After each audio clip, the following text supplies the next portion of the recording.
D-Mace, Vingen, and Donick here with you on 102.5 The Game. Happy Thursday, everyone. Connor Nute, Derrick Mason, Christian Skelton here with you, broadcasting from the Busy Bee Plumbing, Heating, and Air Conditioning Game Nashville Studios, home of the $99 yearly Beehive membership, where the buzz is always about great service. Willie Donick out calling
for the Sabres would probably be a much better example. The Sabres are young and a really good team, but I think they need another year to fully flesh out and develop and then get to that veteran mindset where they're capable of competing for a championship. I expect this series to go 7 games because it's been so competitive, and you split in one of the toughest places to play in the NBA in Oklahoma City. But it's been a fun series. I'm enjoying I'm as not a huge NBA person. I'm enjoying the absolute heck out of the conference finals in the NBA. Did you do the split screen? I did. Yes. I hope Willie did the split screen. Wherever Willie was last night, I hope he did the split screen. But again, I mean, I think this, like you, I think is going to go 7 games unless something drastic happens. Now, OKC did lose Jalen Williams. He didn't, I think he left for in the second quarter or the third quarter and didn't return back. So I don't know what's wrong with him. It could be they showed him walking out with heat on his hamstring, so it could be a hamstring deal. And if that's the case, then he's going to be day to day or game to game. Yeah.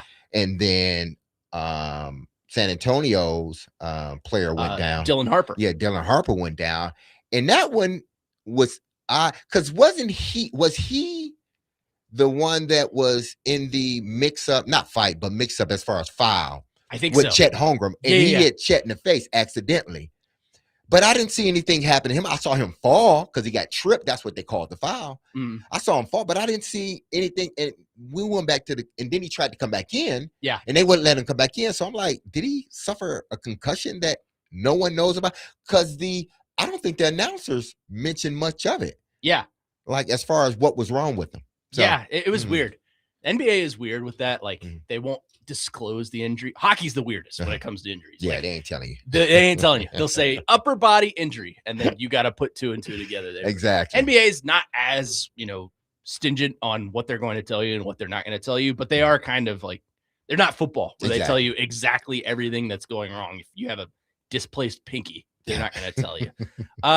OTAs, some news coming out of there today. Obviously, the main thing I wanted to ask you about to open things up as far as the OTA situation. So they asked Robert Saleh what has changed around the building, and he said, well, our nutritionists have decided to remove seed oils from the food we're giving the players. I did a little bit of research on seed oils. Okay. So why would it be bad for you? It is in a lot of fried foods, like fried chicken, fried pork, you name it. And it causes inflammation of the lungs. So he just didn't want to say, hey, we ain't gonna have no more fried food. Yeah. So that's the good way of saying we're not having any fried food. No more chicken fingers in the locker room. You shouldn't have. I mean, except like on a Friday, something like that, but players are eating this stuff anyway. But I understand you coming to the facility, you don't want that around. So basically there's nothing fried in that building, which is a good thing. I don't blame them. No, I don't either. I just thought that was an interesting thing to open up the first day of media availability at OTAs. I think you always want to come in any situation. I think you want to always come in and make things better than what they were. The adage is, when you leave a place, leave it better than what you received it. So they are trying to, just up the game as far as the whole nutritionist thing. I thought this was a thing anyway, having a nutritionist. And I'm sure they've had a nutritionist in the building. So my thing is, why would they, if you have a nutritionist in a building and you know that seed oil is in these certain on the way how you cook your food, wouldn't you remove that before? Maybe they didn't put a lot of emphasis towards seed oil. Maybe they did the analytics on seed oil and said, hey, listen, we need to remove fried foods from our menu, which, again, it's not a bad thing at all. Okay, here you go. In the spirit of my mother, here is a website of 12 foods with seed oils you should avoid, or 20 foods. I'm sorry. Okay. Infant formulas. I don't think they're going to be drinking that in the locker room. Protein bars and powders. Okay. Nuts and seeds, peanut butter, nut butters, granola and cereal. Some salad dressings, condiments, rice, crackers and chips, coffee creamer, olive oil, avocado oil, hummus, ice cream, which is probably not in the locker room. No. Plant-based meats, so like Impossible burgers and stuff like that, and oat milk. Okay. So anything. So almond milk is good. Yeah. Okay. So I can see them having ice cream, but just made with almond Yeah, milk. yeah. Yeah, I mean, there's nothing wrong with that. I don't know why he chose to highlight what he chose to highlight, like you said. Why did he choose to highlight the seed oil thing? But what I think what you're starting to find out is that they are stickler for detail. Everything is about detail. Yeah. Organzi seems that way. Um, you see, Salah seems that way. I think when you talk about Brian Dabo, he seems that way. And it's good, especially in the athletic world, being a stickler on details, because that is what typically separates one team from another, especially if they're evenly matched. It's the details and being very particular. Why do you see, whether it's Bill Belichick, regardless of how you feel about him now, Bill Belichick, Nick Saban, any of these coaches that have consistently won championships, Andy Reid, that have won or even won a championship. Yeah. Mike Tom, just, who's the coach for Pittsburgh now? Mike McCarthy. Mike McCarthy. There has to be a level of sort of having that, being a stickler for detail. There has to be a level, because you understand that if everybody is not on the same plane, and if I'm not pointing out these little things, you're not going to take them serious, and you may slack on them just a little bit. And that is the difference from you catching a touchdown, a 10-yard pass, and taking it a touchdown, or just a 10-yard pass and first down. It's the little things. They want them in pristine human condition. And I think that's fair to expect. I think you make a great point in that Robert Saleh seems like a very detailed person. Mm-hmm. Obviously, he's detailing what kind of foods they're eating. And I think that reflects into his game plan. He always talks about fast and violent. Mm-hmm. I imagine that defensive playbook is very detailed. Mm-hmm. Okay, if this guy goes to the left in the run game, what are you going to do? Are you going to shift? That's just an example. But I think it's very, very detailed to think about. And, I think that's just, you make a great point. That's a great example of the detailed kind of person Robert Saleh is, because like you said, every coach that has won it, well, maybe not every coach, but most coaches that have won a championship have that level of detail. Sean McVay, Bill Belichick, Andy Reid, Mike Tomlin, you name it, John Harbaugh. They have that level of detail. So I think you make a great point there. And I played for, coaches, whether it be, Nick Saban in college, Jeff Fisher, John Harbaugh, guys that were,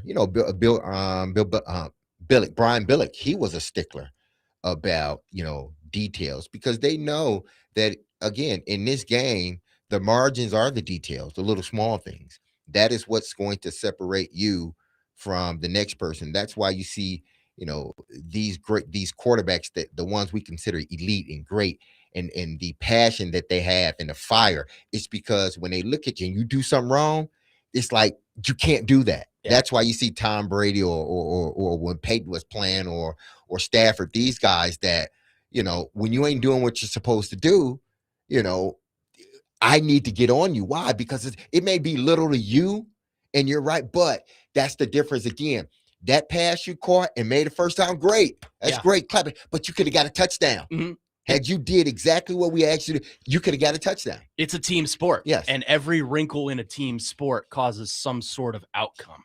So I think getting down to the fine details is what's going to take this team, maybe not to the next level, but to a level that is better than the last 3 years. And it starts with seed oil. Yeah, apparently so. 615-737-1025 is the phone number if you want to get involved in the conversation with us today. Our phone and text lines, as always, driven by WilsonCountyHyundai.com. We got a fun show for you today. Elliotte Friedman, of course, will join us at 5 o'clock, which should be an adventure with two, I guess you could say, football guys talking to a hockey guy. Two non-hockey guys, like fully non-hockey guys. We know hockey, but not like the other two. Not like the other two nerds. Exactly. Teron Davenport will probably join us here in the 4 o'clock hour, as he's just texted me back, to talk about OTAs. He was out there today, so he'll join us in studio. And most importantly, I have the playlist today. And today I went with kind of a theme. It's not as what would you do yesterday? Dance, kind of that club feel. It's not that. I went with kind of a funky feel, kind of a throwback vibe for lack of a better term. So we'll hear that throughout the show. But coming up next, we'll talk about Titans OTAs. Robert Saleh had a vote of confidence for one particular defensive player on the Titans team. And I think it's becoming clear that he is going to have a significant role on this team. It's just a matter of how can we put that into motion. We'll discuss that coming up next right here on DVD. Connor Nute, Derrick Mason, Christian Skelton here with you on 102.5 The Game.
What we ask for out of the defensive line.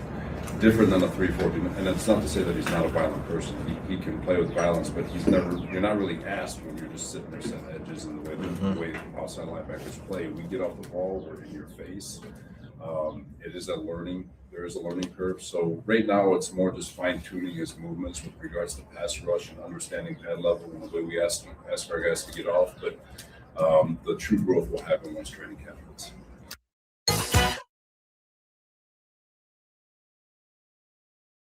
There you go. That was Robert Saleh today at Titans OTAs talking about the role Femi Oladejo is going to play in his defense.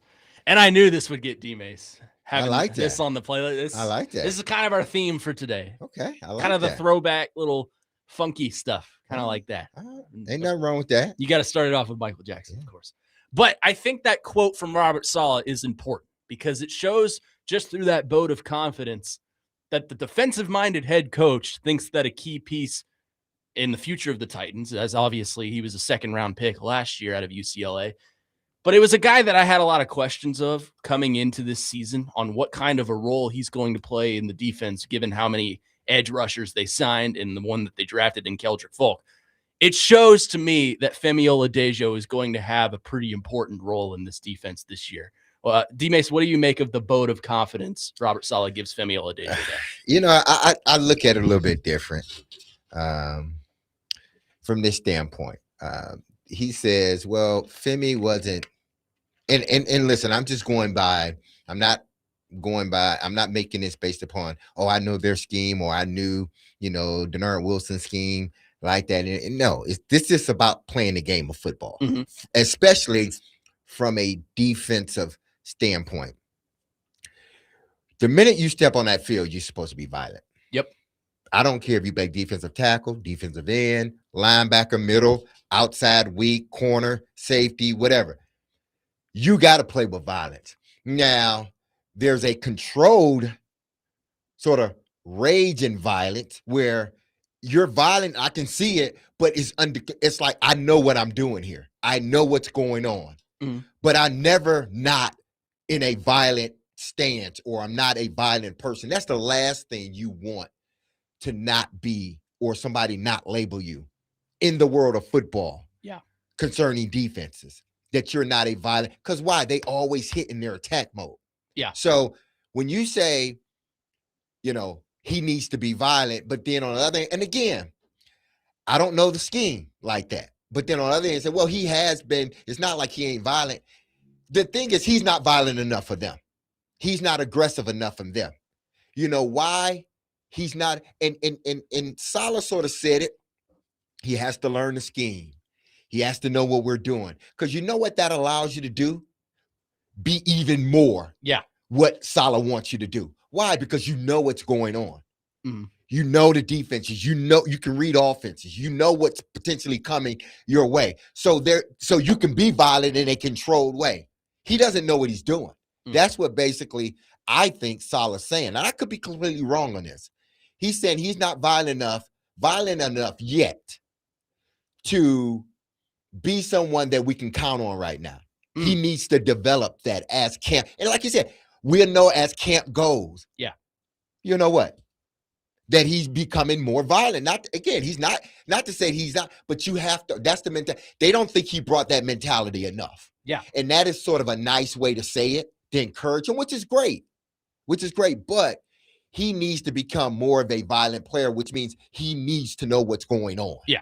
I mean, I know Tehran, I think, is the one that asked the question. I know he asked them specifically about Femi Oladejo, but the fact that he is talking about, and you're right, that he is encouraging him to be more violent, because if he's not, guess what? Someone's going to overtake you. You just drafted a guy in the first round that you think is, quote, fast and violent. And I think you make a great point in that every football player, regardless of position, unless you're like a punter or something, needs to be violent. I think you're right, and he's saying that he needs to encourage him to be more violent. But I think the fact that he's even mentioning Femi Oladejo and not just brushing that question off to the side shows that he wants to involve him in this defense, and he has plans for him if he can reach that level of competitiveness he wants. Well, because he fits sort of the prototype of what they're looking for, as far as long, rangy, explosive, guys that, that we feel can be aggressive. He fits sort of that. Saleh even said it. Listen, he has all the measurables. He looks good coming off the bus. And again, we've heard that if you played football, especially at the high school level, we've heard that so many times. He walk off the bus looking like Tarzan, but then plays like Jane. Yeah. It's like, and there's no, because women play football now, but that was, he gets off looking like this goddess, and then he plays like he's 4'2" and don't know what's going on. So that sentiment he brought to this conversation. He looks the par. Mm. Like me, when I walk on a golf course, I look the par, but that don't mean that I'm, golfing like Tiger Woods or Ernie Els. Is it Ernie Els or Ernie Els? You're asking the wrong golfers. guy about golf. So, but it's not like I can golf like those dudes, and that's what he's saying about Femi. Like if you're just talking about measurables, what we're looking for in our edge guy, oh, he has it in spades. But now he needs to learn how to play the game where he can play it fast and violent. And you're right from this standpoint. Well, you were right about what you're saying, but for this one in particular, it's a good thing that he's talking about Femi so early in the process, because he sees something in him that he know he can utilize in this defense. We talked months ago about, well, who can potentially benefit, from Salah being defensive coordinator / head coach / defensive coordinator, and everybody, okay, Jeffrey, yeah, you knew it, and some other guys possibly. But the one guy I kept going back to, even as they were asking for edge rushers, I said, well, you got Femi right here. Mm-hmm. He sort of fits the mold of all these people that y'all are talking about. The Titans drafted him originally, Borgonzi, because of the measurables. Yeah. This may end up being the person that benefits the most from a solid defense is Femi Oladipo. He may end up being one of the guys that you see. Last year it was like, oh, he was hurt majority of the season, but it was like he was a project. He may end up being the guy that everybody looks back to and say, damn, he's got much better because of Robert Saleh and his approach to the game and in the way they play defense. I think he's going, barring injury, I think if he can learn this defense, he's going to be one of the guys that benefits the most. I agree. And it's worth noting the amount of inexperience I think Femi Oladipo has at that position. His first 3 years at UCLA, he was an inside guy. He was an off-ball linebacker. And then he switched to the edge rusher position midway through his senior season. And then you mentioned he played 7 games last year and didn't make too much of an impact just because of the newness, and I think he was still battling injury. I think you're right in that he can be a major beneficiary of a Robert Saleh development, but he's got to be the one to put in the work. Yes. It's not something that Robert Saleh himself can fix overnight. It's got to be something that Femi Oladipo himself buys into. He buys into the fast, violent mentality because he, like he said, he looks the part. Yeah. I mean, he's more jacked than I'll ever be in my lifetime, but both of us, but he's got to put in the work. He's got to buy into the message of the program. And that's the same for every single player in that locker room. Buy into the message. Listen, this guy is 6'3", 200. He's probably about 260. What did people get on Bane about short arms? This dude doesn't have short arms. He got 33, almost 34-inch arms, wingspan arms. So he has all the measurables.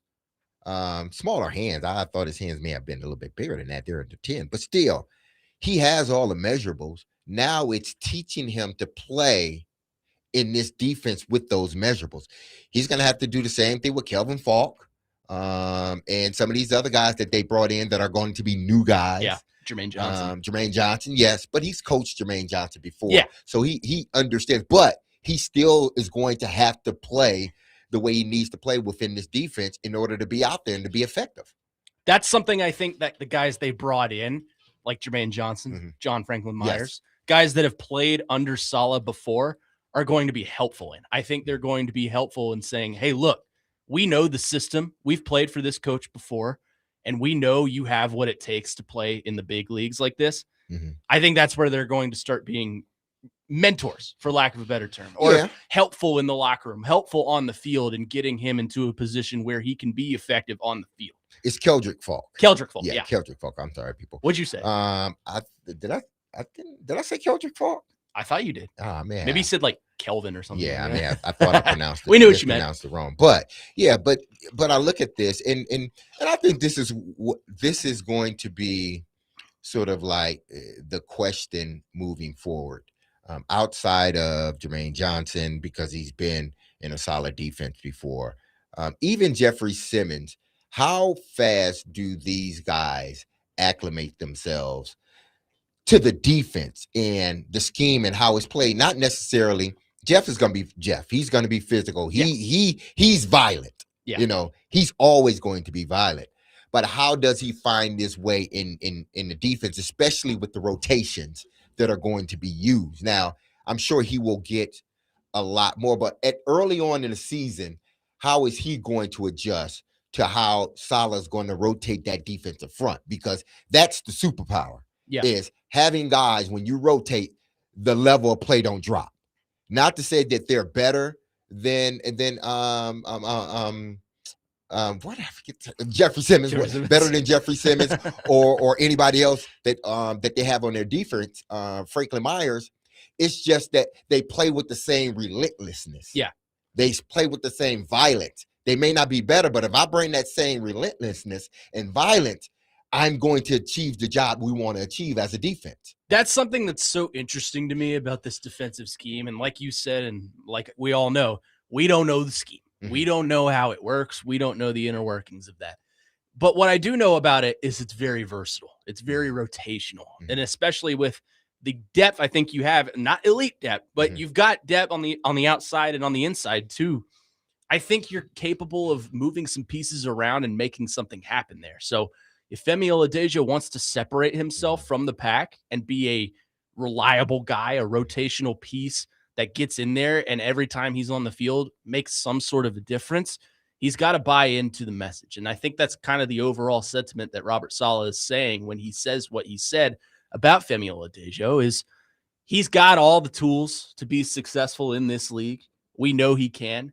And Robert Saleh is going to do everything in his power to make sure that he can get him to be a proven guy in this league. Because if he wasn't, he wouldn't be talking about him in a press conference. Yeah, he wouldn't. And what I know is this, is that, you know, in order to be, if you want to be one of those really good defenses consistently, you got to have depth. If I sort of like right now think back on the teams that I played on, and thought about the depth of their defensive line and how they rotated them, I see why they were so good. Because, you know, when Javon goes out, somebody else comes in. They're not Javon, but they give the same relentlessness.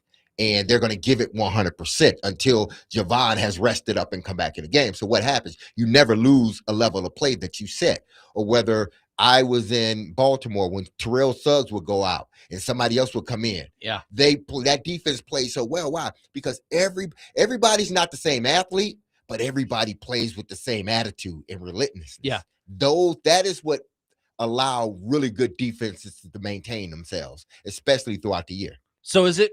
Let me ask you this. Are you, for the defensive side, are you feeding off the intensity of one guy? Like Baltimore, for example, when you were there, was everyone feeding off of the intensity that Ray Lewis or Terrell Suggs had? Or was it just a universal thing around the defense? It was a level, an expectation in that building and on that defense. Offense, too, but we were more of a run-based offense. So there was an attitude that we had to come with. But we had a standard across the board. The defense had their standard. It was led by Ray Lewis, Ed Reed, Terrell Suggs, even Bart when he was there, Bart Scott when he was there, Adalius Thomas. But when you talk about the guys that are gold jacket guys, that defense was led by Ed, Ray, and Sizzle, Terrell Suggs. Them three, they had a standard. Everybody knew the standard. So that was the standard you were going to play no matter what. Ray and the other two guys, Ed and Suggs, they help uphold that standard of play because they knew that Ray ain't never taking a step back. Yeah, he's gonna keep it. He's gonna keep us going. So we got to keep it going, which means those other guys, y'all got to come with a level. And if you're not a starter, when you do come in, you got to play with that level. If not, you're not going to get back on the field because they're not going to allow you to get back on the field. Yeah.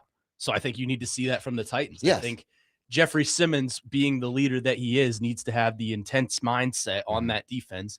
And then you can start to see guys like John Franklin Myers and maybe in the secondary, like Kevin Winston or Amani Hooker. And I don't know who those people are, but it has to start somewhere. And if Robert Saleh can instill that into this defensive mind, I think this can be a dangerous unit. And I think Femi Oladejo, if he buys into the product, can be a good player. for the Titans. And I think it's important to note that Robert Saleh thinks so too. It's just a matter of getting him there. 615-737-1025 is the phone number. Today, the Nashville Sounds take on the Durham Bulls, AAA affiliate of the Tampa Bay Rays. First pitch at 5:45. Catch all the action on 94.9 The Fan, presented by Twin Peaks Family Leisure and Social Cantina. Coming up next, some interesting developments today from Cam Ward. He's kind of warped himself, changed his body a little bit. How will that benefit him on the field? We'll talk about that coming up next. Connor Nute, Derrick Mason, Christian Skelton here with you on DVD on 102.5 The Game.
Welcome back in, TVD, here on 102.5 The Game. Connor Nute, Derrick Mason, Christian Skelton here with you. Talking Titans offseason, and of course our football offseason coverage presented to you by Tennessee Brewworks, the official craft beer of the football offseason coverage right here on ESPN 102.5. So, D-Mace, some interesting developments today on the practice field for the Titans for quarterback Cam Ward. Robert Saleh opened the press conference today saying his shoulder that was injured last season is, quote, perfectly healthy. And it was revealed by Cam Ward himself that he has lost 10 pounds. And it has been documented that many believe he looks a lot slimmer, a lot more fluid in the pocket. In fact, I have notes here from Paul Kaharski on what happened today. He says Cam Ward looks slimmer. No sign of shoulder issues for Ward or Will Levis. Anthony Hill picked off Hendon Hooker today. Eric Hallett, whoever that is, picked Will Levis off in the 2-minute. And Calvin Ridley, Chimdike, Alec Iomanor, KJ Osborne, none of them got a lot of run. Carnell Tate with a deep touchdown and busted coverage. I've heard really good things about Carnell Tate today. And the tempo is pretty good. So I want to focus on Cam Ward for a second. It's mentioned that he's a lot fluid in the pocket. He looks really good. And obviously we don't know what it looks like on an on-field product because this is OTAs and you're missing a lot of key guys. But I'm kind of comparing this to last year's story, which was Jeffrey Simmons losing the weight and becoming a lot more slim and a lot more dominant inside. I know it's two different positions, but how much does weight loss like this help Cam Ward as a quarterback? I think it helps him a lot. I think it allows him to move a little bit more fluidly, makes him a little bit quicker. Because we talked a lot last year, and I know Willie would bring this up a lot, and he was right.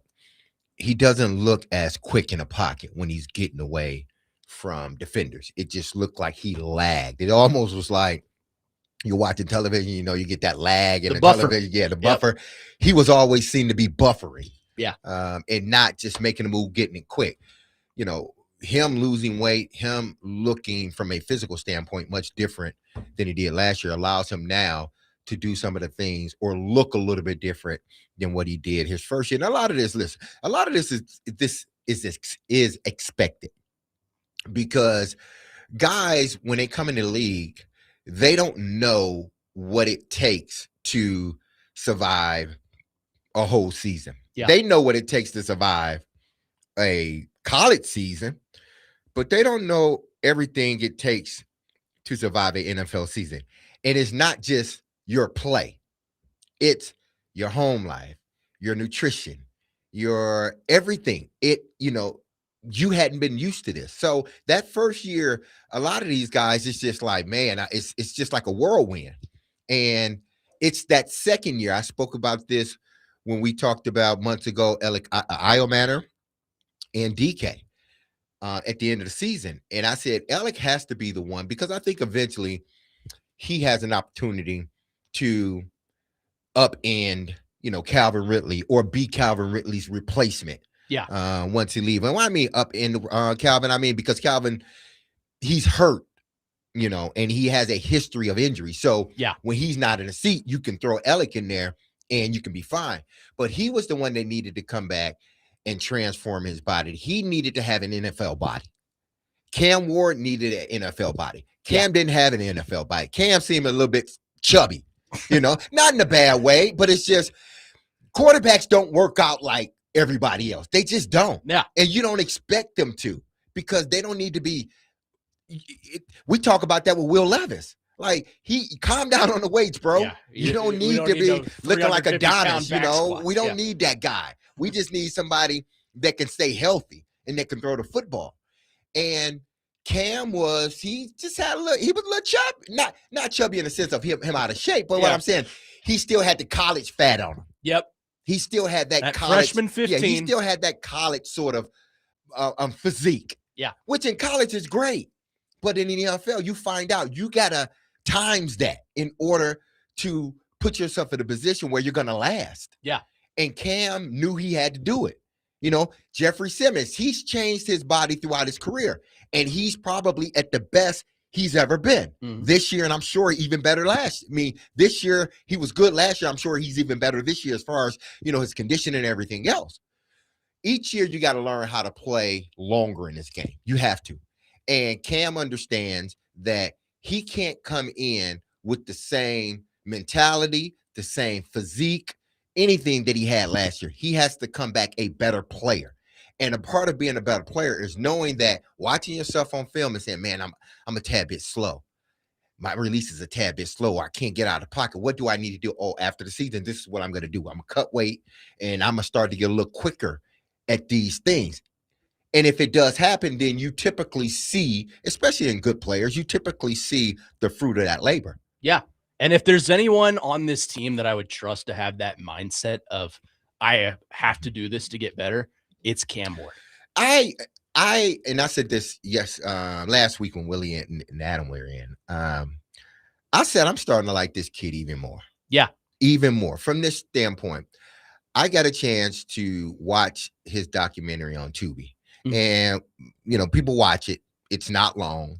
I think it's 3 or 4 episodes, and they're like 35, 40 minutes, but it goes back quick and it's interesting. You don't even realize that, we're at the end. But what I saw in this kid was a mentality. Yeah. Like, not just leadership. He was like, he just had this drive to be like better at, like, be better to people, be better on the football field, be a better leader. And it didn't change, like, from high school to Incarnate Word to Washington State, to Washington to Miami. It didn't change. It got better. So what does that tell me about an individual? I think this is why the Titans felt so high about Cam Ward, because of all of that. Yeah. And people need to take the time out to go look at that and see what they see in this kid, what they saw what he had a long time ago. And they saw it in him 4 years later. They end up drafting him last year, the number 1 overall pick. That is why I like this kid, because it just seems like after watching that, seeing what he went through last year and seeing how he got better, man, this kid's going to be good. It's someone that is used to adversity and Exactly. thrives in that situation. I mean, we could talk about his college career all show if we wanted to. No star recruit, goes to Incarnate Word, develops, goes to Washington State. You know the story. But it's someone that's used to that mindset of bettering themselves and doing whatever it takes to become better because of that. If he loses the 10 pounds, by all means, I expect him to be a better player. And that's not me forcing that on him. That's just going off of an inference that I know that he is going to adapt. He's going to overcome. And I think you're right. I think he's going to be a very, very good quarterback in this league. You've seen, what is it? Batman. Which one of those Batmans with the last one with, Dark Knight. That wasn't. Oh yeah, of course. Dark Knight, which is probably the best. It Batman. is the best. And Bane says, I was like the dark. I thrive in the dark. Basically, I am the dark. You're just a visitor. Yeah. This is me. That's Cam. He is. He thrives in this. Like you said, he thrives in it because he's used to it. Yeah. So everybody else, they may not, because you're not used to it. You don't know how to operate in this. But Cam has been used to it from high school, where they ran an offense that didn't suit him, to going to Incarnate Word, being a 0-star, to going to Washington, then going to Miami. He lived it. He was born in this. He thrives in this. This is him. So the NFL, yes, it's hard. Yes, he's behind the 8 ball. Yes, he was probably the least covered number 1 pick in the last 10 years. But he thrives in it. Yeah. That's him. Like, bring it on. Let's go. I love that. It motivates him. It drives him. And I think you're building something around him. Honestly, I think that Carnell Tate, and the things I've heard about him today, again, it's one practice, so we'll see. But the things I've heard about Carnell Tate today, him and Cam Ward play off of each other, and they play off of each other well. 615-737-1025. Quickly, let's go to our phone lines.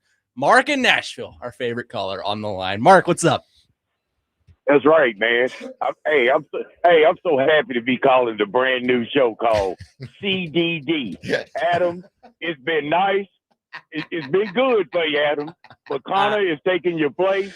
I thought Adam was your boy, Mark. I thought Adam was your boy, man. Hey, D Mace, he been kind of phasing me out. You know, Adam got that quick trigger. He likes to hang up. I don't think Adam says I talk too fast, which I gotta talk fast because I only have an allotted amount of time to talk to y'all, man. Uh-huh. So Adam's still my boy though. I'm just playing, but Adam, you do it again. I'm gonna get Connor in there, and Connor gonna take your place. It's gonna be CDD. But hey, man, D Mace, big time Cam Ward. Look, I've watched all his games from Washington State to Miami.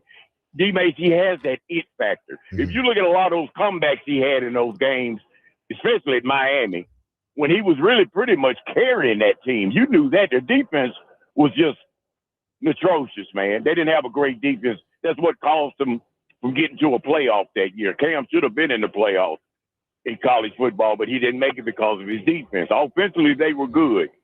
I'm looking for a big year from Cam this year, D-Mace. 3,600 yards, maybe 37, over 62, 63% percentage on his passes, maybe 9 or 10 picks, 28, 29 touchdowns. I'm looking for a big year from Cam. I've always liked Cam, man. I'm not a Titan fan, Connor. Y'all forgive me for that. I'm Raiders. I'm the Raiders. I'm the Raiders, man. D-Mace knows that. Oh, yeah, we know that, man. Love my Raiders. Mendoza, man, look out for him. But, hey, and also, Connor, I like Robert Saleh, but you should have went with my guy, man, Clint Kubiak. I was promoting him the whole time. D-Mace heard me all the time saying Clint Kubiak. I really think we're going to be good, but we're not there yet. Titans are ahead of us. D-Mace, I agree with you. I told you a couple of weeks ago that the Titans, it was pretty much even or we had more time. No, man, it's going to take us a couple of years, but I don't think it's going to take the Titans too much longer, D-Mace. Yes. I think 7, I'm looking for them to get at least 7 or 8 wins this year. I think they're going to be good, but I'm really hoping that Cam, you got your franchise quarterback there. Leave him alone. Let him grow. Let him do his thing. But, hey, Connor, welcome to the family, man. Hey, Adam, I'm sorry. Adam's not. Man, Adam's not here, Mark. You know that. Yeah, I know. He'll pay me back next week. That's why I'm not gonna call in. So he'll pay me back. But, hey, all right, Connor, man. We got to get out of here, Mark. Man, we on the clock, man. Mark had to go, man. Mark was on the clock. Thanks, Mark. We love you, Mark. Though we love Mark. See, that's why Adam has a quick trigger. Because Mark, you get to go, and we love you. Keep calling. But you get to go. We're up against it. We're up against the hour, so we had to go. We could talk to you all day, exactly. but we just don't have the time. 615-737-1025 is the phone number. If you want to make like Mark and call in and or text it and talk to us, we'll continue the conversation coming up next. Plus, Josh Pate, who a lot of people know is a college football insider, very insightful guy, went on Get Up this morning on ESPN. Had some very, very strong words about the 2014 playoff in college football. We'll discuss that coming up next to start hour number 2 of DVD here on 102.5 The Game.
D-Mace, Fingen, and Donick here with you on 102.5 The Game. Second hour of the program on this Thursday. It was a rainy Thursday. Now it's the sun's poking out a little bit, so that's clearing good up a little bit.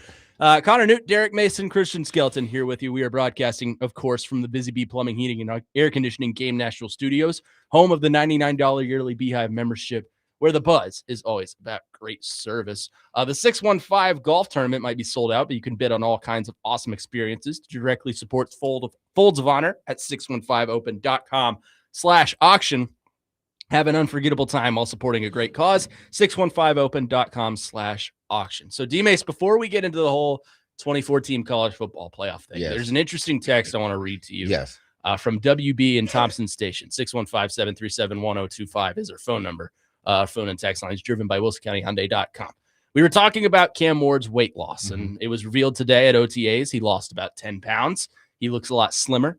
WB says, are we sure we want Cam Ward, given protection issues and et cetera, at less weight instead of adding 10 pounds of good weight? I would have loved to have heard that instead of he lost 10 pounds. Well, you probably lost the 10 pounds of bad weight. Yeah. And that bad weight allowed him to, put on good pounds. So he may have, lost more than that and then up sort of stabilized himself out with the good, weight, meaning, the muscle. But I don't think it's a bad thing, especially at this position, because I'm sure, again, he saw on camera sometimes where if he was quicker, he would have been able to get out of the situation that was in.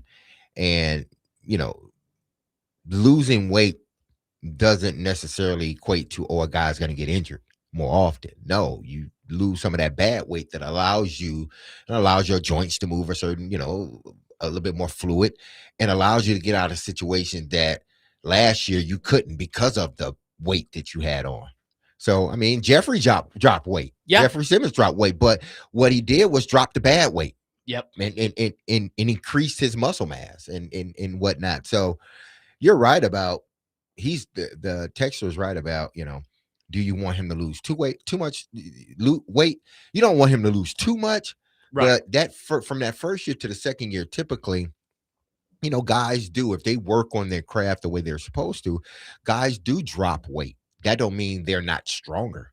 Yeah, no, I think him dropping this weight, the bad weight, as you're calling it, I think that's going to allow him to be more mobile around the pocket. It's not going to turn him into Lamar Jackson, but he is a mobile quarterback inside the pocket, meaning he can move from one side to the other as a pocket passer, and that allows him to, focus on the field more, see the routes, and make a move with his arm. So I think in losing this weight, like you said, it allows his knee joints, his legs to move a little bit quicker. And, we talked about it. He wasn't chubby, but he had that college weight. He had that college weight. The freshman 15, we'll call it. He still had that going on. So he is molding himself into an NFL body. And again, we don't need him to be, I don't know, Femi Oladejo, we'll use for example. I don't need him to be Will Levis. Yeah.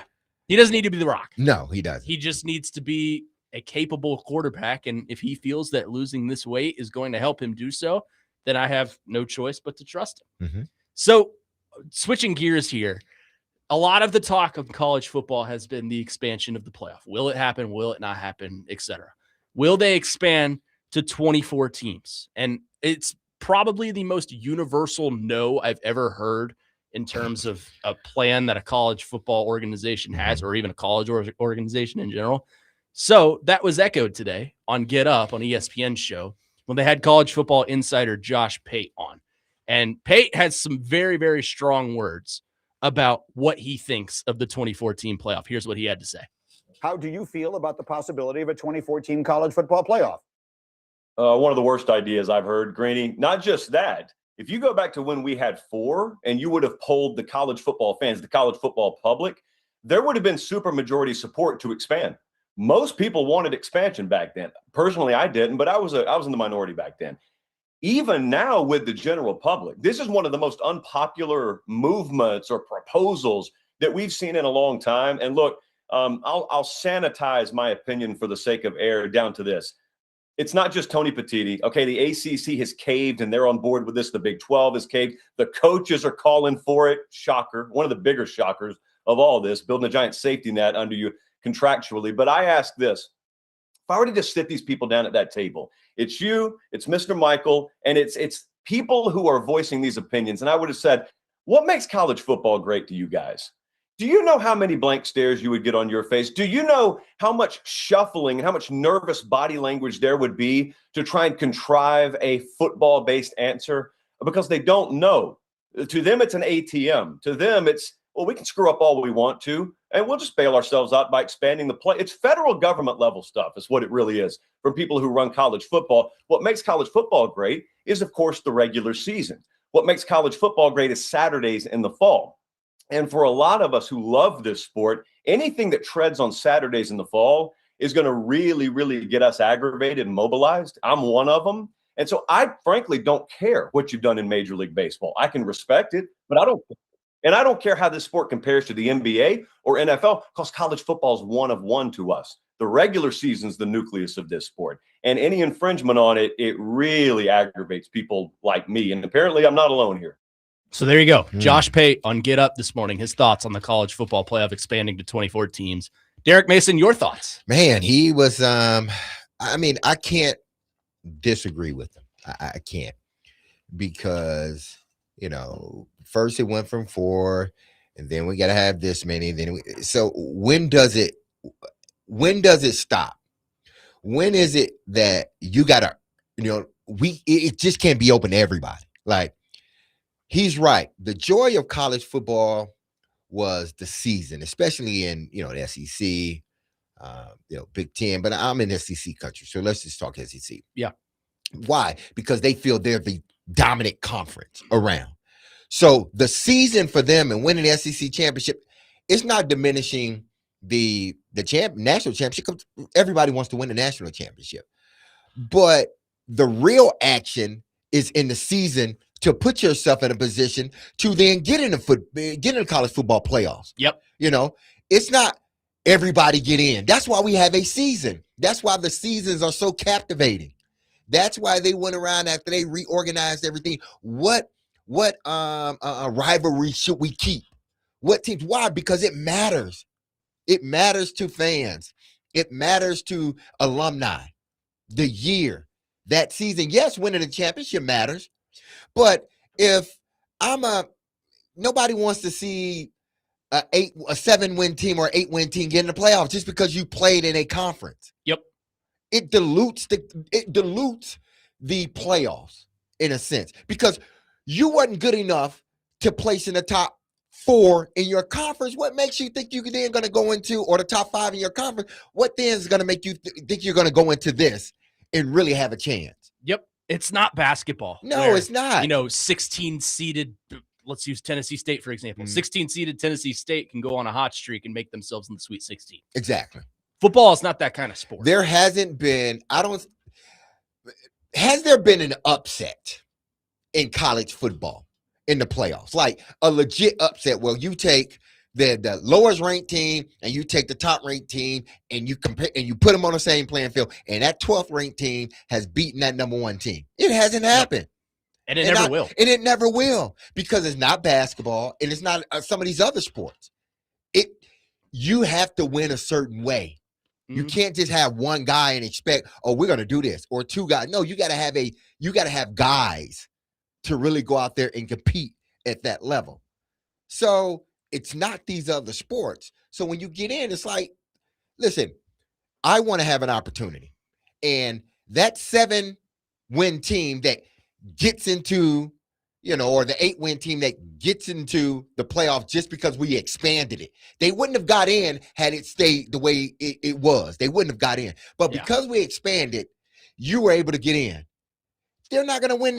It's not going to be an enjoyable game watching a low-rate team play a high-rate team. Yeah, no, I agree. And Joe Rexford and I kind of talked about this a couple of days ago too. The unfortunate part is they know that because it's the product of college football, they're not going to take away many eyes, because it's football, and football is king in this country. The NFL will always be king in this country, but college football is probably number 2 in most regions. So they know that no matter what they do, Mhm. as long as they market it to where it's like, hey, Ohio State and Michigan are going to play, and it's the biggest rivalry in our Mhm. sport, and you should watch.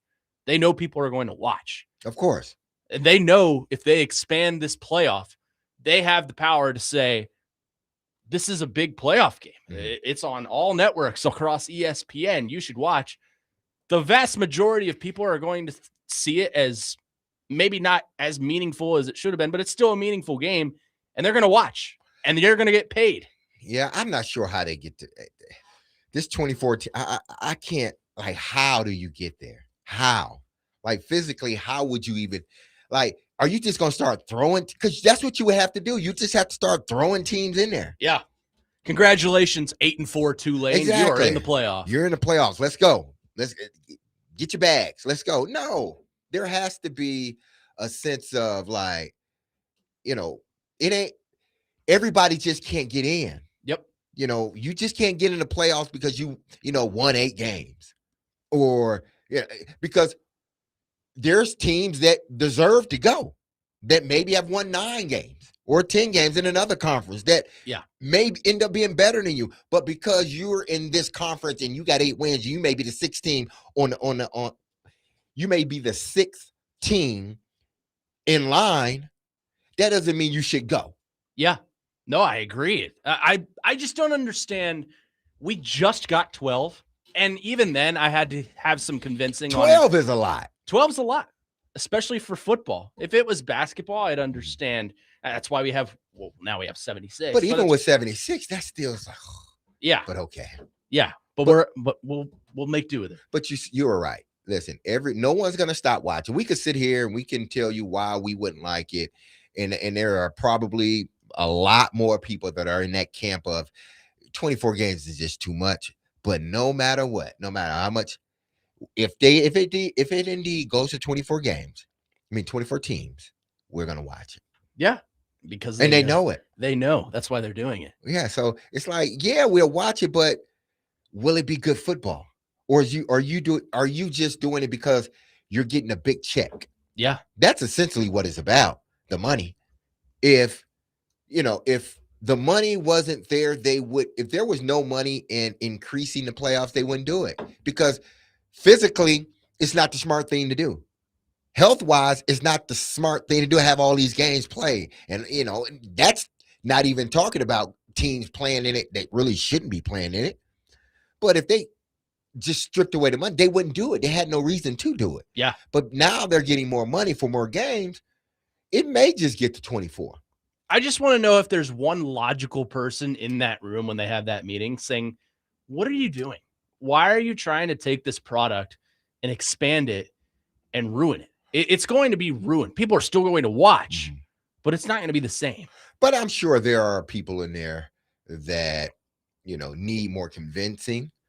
That sounds like Greg Sankey is one of them. That, they don't believe this is best for the wellness of the game. But those voices are drowned out by the big donors. The rest, like, not necessarily donors, but those networks that are paying for the ability to broadcast on their network. Yeah. These streaming networks or whatnot. Mm-hmm. All they see is, we're paying a lot of money. We need games. Yeah. And we want the best games. But you're not going to get the best games if you put 24 teams in. No. You'll get it at the end. Yeah. But you're not getting it now. If you have, I don't know, Wisconsin and James Madison playing in the first round of a college football playoff, it's not a good game. No, it's not. And they know it. They understand it. But they're going to watch. Yeah, exactly. That's what it is. 615-737-1025 is the phone number. Phone and text lines, of course, driven by WilsonCountyHyundai.com. We'll continue this coming up next. Plus, there was another development in the world of college football as we kind of trend towards uncertainty. Will the SEC and the Big Ten truly break off and start their own super league? We'll discuss that coming up next right here on DVD. Connor Nute, Derrick Mason, Christian Skelton here with you on 102.5 The Game.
Oh yeah. This is objectively, this is probably the best Prince song there is, in my opinion. Oh, I mean, Purple Rain is up there, but this one, it just gets me going every single time. yeah. But my favorite is Purple Rain. Yeah, Purple Rain. I When mean, Doves Cry. that whole album. Oh, man, the whole album. The whole album. The movie's good. The album's great. How can you not love Prince? Corey Curtis. Anyways, welcome back in. Corey Curtis don't like Prince. You haven't heard this story? No, wow. Corey went on- blasphemy, Corey. Corey went on Jake's show and said while he acknowledges they are talented artists, he does not like Prince or Michael Jackson. Wow. Did he give reasons why? He's just, his one reason was, I grew up listening to it. Why do I have to listen to it now? I was like, 'cause nostalgia, Corey. I mean, when there's something great like that, that's like saying I grew up watching basketball, so I don't want to watch basketball. Yeah. No, it's great. If you feel it was great, but I guess he's all Michael Jackson down. Yeah, I that's fine. understand. That's fine. I mean, I come from the era where both of them were Exactly. before my time, and I love both. So that's where I stand. Anyways, want to tell you to subscribe to our YouTube channel at 1025 The Game for live shows and exclusive content. And also you get to see our beautiful faces live and not in person, but live in living color. Tune in for the Indy 500 race on 1025 The Game this Sunday. Coverage begins at 10 a.m. and is brought to you by Twin Peaks, home of the 29-degree beer and the Borchetta Bourbon Music City Grand Prix. So we're talking here about the expansion of the 24-team playoff. And we heard Josh Pate's thoughts. We've given our thoughts. Let's get to your thoughts. 615-737-1025 is the phone number. Chuck on our text line says, should it be variable, meaning all teams with 2 or less losses get in the playoffs? And he says, let me rephrase. Teams that are ranked in the top 25 with 2 or less losses should be eligible for the playoffs. Does that mean it should be variable every year on the number of teams that make it? So I think he's trying to say it's still going to be 24 teams, or it could change, is what he's saying. We're going to let every 10-2 team in that deserves it, but it changes on a yearly basis. I think the committee would go for a set number. I think for TV purposes, for marketing purposes, I think they're going for a set number and a set even number at that. That's why you have 12. That's why you had 4. That's why you had the BCS where it was just 2. I think they're going for that even number. And for whatever reason, 24 teams is the team. There's the logistics that make the most sense to them. Yeah, I wonder how are they going, if indeed they do go to 24, how many teams get automatic bids within the conference, or how many conferences get automatic bids? How many, are you taking, does the SEC championship means anything? Like, can you? I think they do away with conference championships. Yeah, you have to, because what if, for instance, say, I don't know, Ole Miss, they've been in the news lately. Let's keep ragging on them. They're catching strays. What if Ole Miss, ends up, if you're still doing the tournament, what if Ole Miss ends up, with 2 losses, 3 losses, they end up getting into the college football, to the SEC championship that year, and say they win, or they come in with 2 losses, but they win, but they lose in the SEC championship. Are they qualified or disqualified? Because again, if you're saying there's every 2-loss team should get in, and then every 3-loss team, there should be, each and every year should be based on whatever. If they lose that 3rd game, does that put them out the playoffs? Does that take away their automatic bid? Would they not get in because they had that 3rd loss? Yeah. Do you go to another conference because they only had 2 losses? Yeah. And do you leave that? So, for instance, Ole Miss made it to the SEC championship game, but they lost and they incurred their 3rd loss. Yeah. Do they now? Are they now disqualified? So you're bringing up, should conference championship losses affect exactly the resume? That's why it's like the season means everything now. Like, if you go into the playoffs, it shouldn't matter. Like, if you lose, that shouldn't matter. And there's never been a fine line on that. Like, you saw it this past season. Alabama got dog walked by Georgia in the SEC championship. And they made it. And they still made it. Who was in the ACC? The ACC championship was weird because it was Virginia. Yeah, because Virginia. But it still works because Virginia lost in that ACC championship and they were out. Yes. Despite having, I think, 2 losses. Mm-hmm. So there's never truly been a fine line on does it matter or does it not. If they expand to 24, they're going to do away with conference championship. You're going to have to. But I know that's not something that. How many SEC fans want the SEC championship to go away? And listen, it doesn't. But then again, you lose the money. Yeah, you lose the money from the SEC. But I guess what they're saying is you're making it back up. If you add another team, you're still getting that. No, you're not. The SEC championship is something different, and I think the fan base feels different about the SEC championship. Like if you take that away, that is your marquee game at the end of the year. That's your marquee game at the end of the season. And I think that's something the conference itself wants to keep because they love the viewership that it brings. Like, who is not tuning in for Alabama and Georgia for an SEC title in Atlanta? Everybody's watching. Everybody's watching. And everyone's watching the Big Ten too. Like this year or this past year was maybe a set aside example because it was number 1 and number 2, Ohio State and Indiana playing. But most people are going to be watching, Michigan State, for example, and Ohio State. Yeah. Most people are going to be watching that. So the conference championships, I think, can bring in the viewership and the money.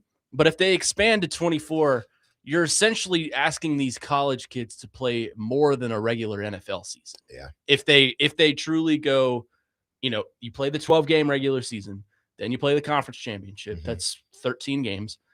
And then you can play probably a maximum of 5 playoff games. So that's 18 games. Yeah. Quite literally an NFL regular season. Okay. Or it will be. With that being said, and listen, I know we are getting so far removed from caring about bowl games. It's pathetic. Yeah. But would that be the death of the bowl games? The death of the meaning. Well, I think they would integrate a lot of the bowl games into the playoffs. Outside of we know which ones they will integrate, the bigger ones. But outside of those, is this the death of the Las Vegas Bowl? Absolutely. Is this the death? Are people still going? Are corporations still going to be a sponsor, still putting money into games like that? I think it would become like the NIT, where, if you want to play in a bowl game, you can opt into it, but you opt out, and there's no love lost, and all eyes are just on the 24 teams. Yeah, so I wonder if you make it 24, which means when do you start the college football playoffs? It would probably start earlier. I think that's one actual. Because when is the Big Ten SEC championships? When are those? It's usually. Is it late November? Early December. Early December, and then they get about 2 or 3 weeks off, and then we get into bowl season, and obviously. Okay, so you would have to extend it. I don't know how many days or whatnot, but you would have to extend, the schedule. Yeah, because you're adding more teams, or do you just play more games on those days? Or the regular season ends, you do away with conference championships, and you start immediately. You have to. If indeed you're going to put 24 teams, you got to do away with conference championships, and the SEC doesn't want to do that. I'm not sure the Big Ten wants to do it. Yeah. So how do you get around that? I don't know of any of the Power Four. Yeah. How would you get around that? Again, you're extending the season for these athletes. Right. And then you're diminishing the bowl games that are not associated, even though that's happening anyway, but you're diminishing the bowl games and potentially, some of these bowl games are going to cave. Yeah. So you're overshadowing. You're basically cannibalizing yourself in a sense. Yeah, because you're destroying your product from within. You're destroying the product from within, all for the love of money. That's what you're doing. That's why no one wants this. Exactly. And some people may not care about I hate to pick on the Vegas Bowl, but the Las Vegas Bowl or the I don't know, the Liberty Bowl. Saskatchewan, the Xbox Bowl, Xbox/Atari Bowl. I know.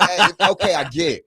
But those bowl games, when they're, funded right or whatnot, it brings people benefit from that. Like the kids benefit from having that game and their families and going to it. And eventually, if you add the 24, it's going to start to eat away at those bowl games. Yeah.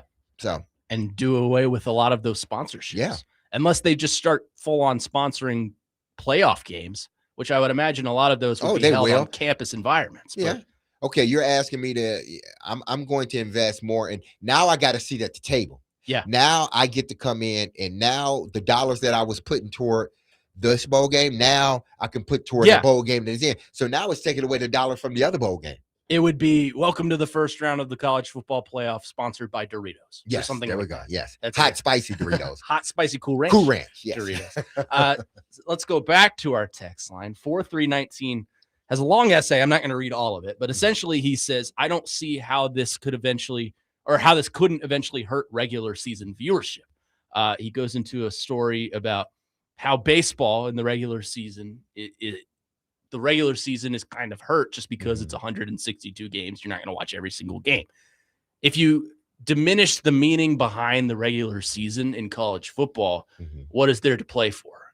Like you said earlier, D-Mace, I don't think there are 24 teams in the nation that are good enough to compete for a national title. No, there's not. There's not. So in expanding that, you're not only ruining your product for the sake of money, you're diminishing the sole purpose, as Josh Pate says, of a college football season, and that's the regular season, which arguably, I mean, the NFL regular season is pretty important, but you could argue that college football has the most important regular season across sports. Yeah. So we'll see. Let's go to our phone lines. Chris is on the line, wants to talk to us. Chris, go ahead. Hey, guys. So I don't want to take a whole lot of time because it's really a runaround conversation, but honestly, I'm an ACC fan, Georgia Tech, you know what I'm saying? So as I watch the ACC championship every year, dude, you can't sit here and tell me that Virginia versus Duke puts seats filled and viewers on the tickets. You know, they don't happen. They pray and hope for an FSU Miami or Clemson and Miami, some big names to hit that. And it's going to hit the SEC eventually, too. You're going to get like a Missouri versus Oklahoma or something like that in your championship game. You're not going to get the viewer you have in the South. On top of what you said about cannibalizing yourselves, like, that's exactly it. You're not going to sit there and take that loss and it not matter, or vice versa. It's a completely redundant game. The viewers obviously let you know ahead of time, like, hey, we're not going to buy this ticket because they're not going to sit here and watch Ole Miss versus the Zoo for the championship game. And you're going to pray for a Georgia, Alabama show up, or a Florida, or one of these big names. The championship era is dead. It should evolve like the rest of the sport has. Let it go. And as far as the bowl games, integrate them into your playoffs. I mean, otherwise they're going to go too. Yeah, you're right about that. Thanks for the call, Chris. Thank you for the call, Chris. Yeah. I mean, you're going to, and you said it, Connor, you're going to have to do away if indeed, you know, they choose to go down this route or this road. That's what you're going to do. You're going to have to take away something that your fan base, not just you, meaning commissioner, your fan base, this is what they love. They love the SEC championship because in their mind, a lot of times they're getting the best two teams in the country playing against one another. Yeah. So why are you going to eliminate that? That was the one thing he said that I didn't necessarily agree with is, yes, you can take the instance you had in the ACC this year of Virginia and Duke, and that's not going to bring as much eyes to your product as, I don't know, Clemson and Miami would have, Florida State, Miami, something like that. But you could go across every Power Four conference and play that game too. The SEC, you're not going to get as many eyes on South Carolina, Missouri as you are Alabama, Georgia. Yeah. In the Big Ten, you're not going to have eyes on Minnesota, Nebraska as you are Ohio State and Michigan. People going to watch, but not as many people, like you said, as that would watch if you had Michigan and Ohio State. Yeah. Really those like those marquee matchups. That's what people want to see, or Penn State. Yeah. So you can use that instance, and it's a fair claim, Chris. I'm not dogging on Chris. Yeah. I appreciate his call. It's a fair claim, but the higher probability suggests that you're going to have the bigger teams playing for a conference championship. You're going to have the LSUs of the world, or the Alabama, or the Georgia, or the Big Ten. You're going to have the Ohio State, the Michigan, USC, I guess, is a big brand. We can throw Penn State, Oregon. You're going to have the higher probability, and the percentage suggests you're probably going to have a better game, and therefore better eyes on your product. So a lot to unpack on the whole 24 team expansion. And there's one more element I want to add to this conversation. We'll do that coming up next, right here on DVD on 102.5 The Game.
Michael Jackson might be the only artist there is that hits just as hard as a small 10-year-old child as he does as an adult.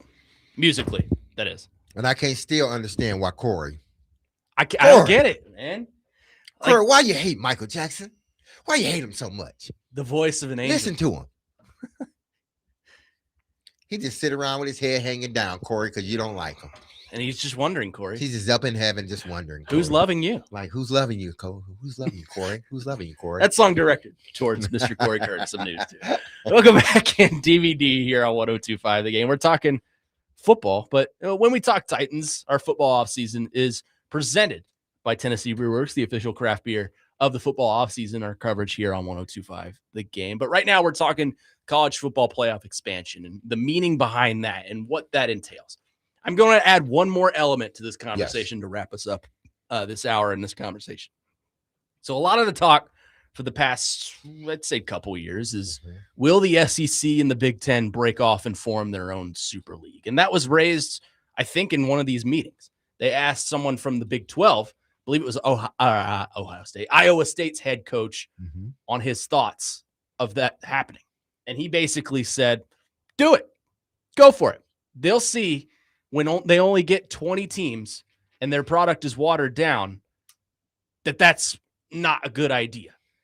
But it still seems like there's some momentum trending in the direction of a super league, or I guess that would be the term to put it as, if the SEC and the Big Ten were to combine. Yeah, I think this is where this was all this is where it possibly all can sort of end up with the Big Ten and the SEC, or Big Ten, SEC, and maybe another conference or two. They break off and they just start something completely on their own. Yeah. Even in that, I don't know how you can have 24 teams. Even with that, even if you broke up that, okay, this is definitely if you just broke it up to the super conference of, and are you saying combining those two conferences or just having their own thing? Yeah. Or just having their own thing. And who would join them? Like, would you have some teams from the Big Ten that are like, yeah, I think we like our chances here with the NCAA better? I don't think any team would leave. I don't think any team outside of, like, whatever teams are in the Big Ten, they're going to stay in the Big Ten just because of the money aspect. Yeah. So they're going to, if you want to do us, if we agree to have this superpower sort of conference, Big Ten and the SEC, all Big Ten teams and all SEC teams would go. Ain't nobody opting out of that. Yeah. Because that's where all the dollars will follow too. If those two conferences break off and do things on their own, the money will go with them. So that would be 34 teams. Yes. I don't think you could do 24-team playoff with those. I don't want to do during half of the two. Yeah. No. That's over. Give me 12. Give me 8 teams, 4 and 4. Yeah. Go back to that. Go to the 8 or stay at the 8. Give us the 4 best teams from each conference with the best records and make them go head to head. Absolutely. So, but I don't think that I'm not sure the SEC nor the Big Ten wants to necessarily do that. You want it. I think you want it to remain a Power 4, and sort of base your playoffs on that. If indeed you want to say, well, we just feel we need to, smaller, make it a smaller group. Well, okay.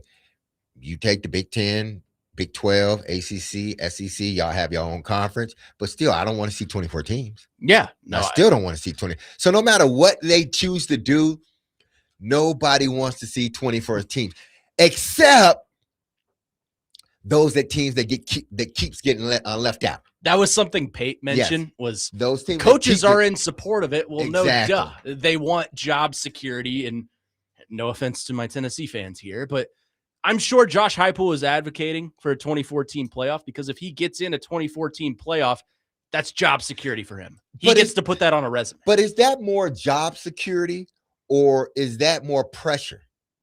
Because I think both. Now it can't just be getting in, because everybody gets in.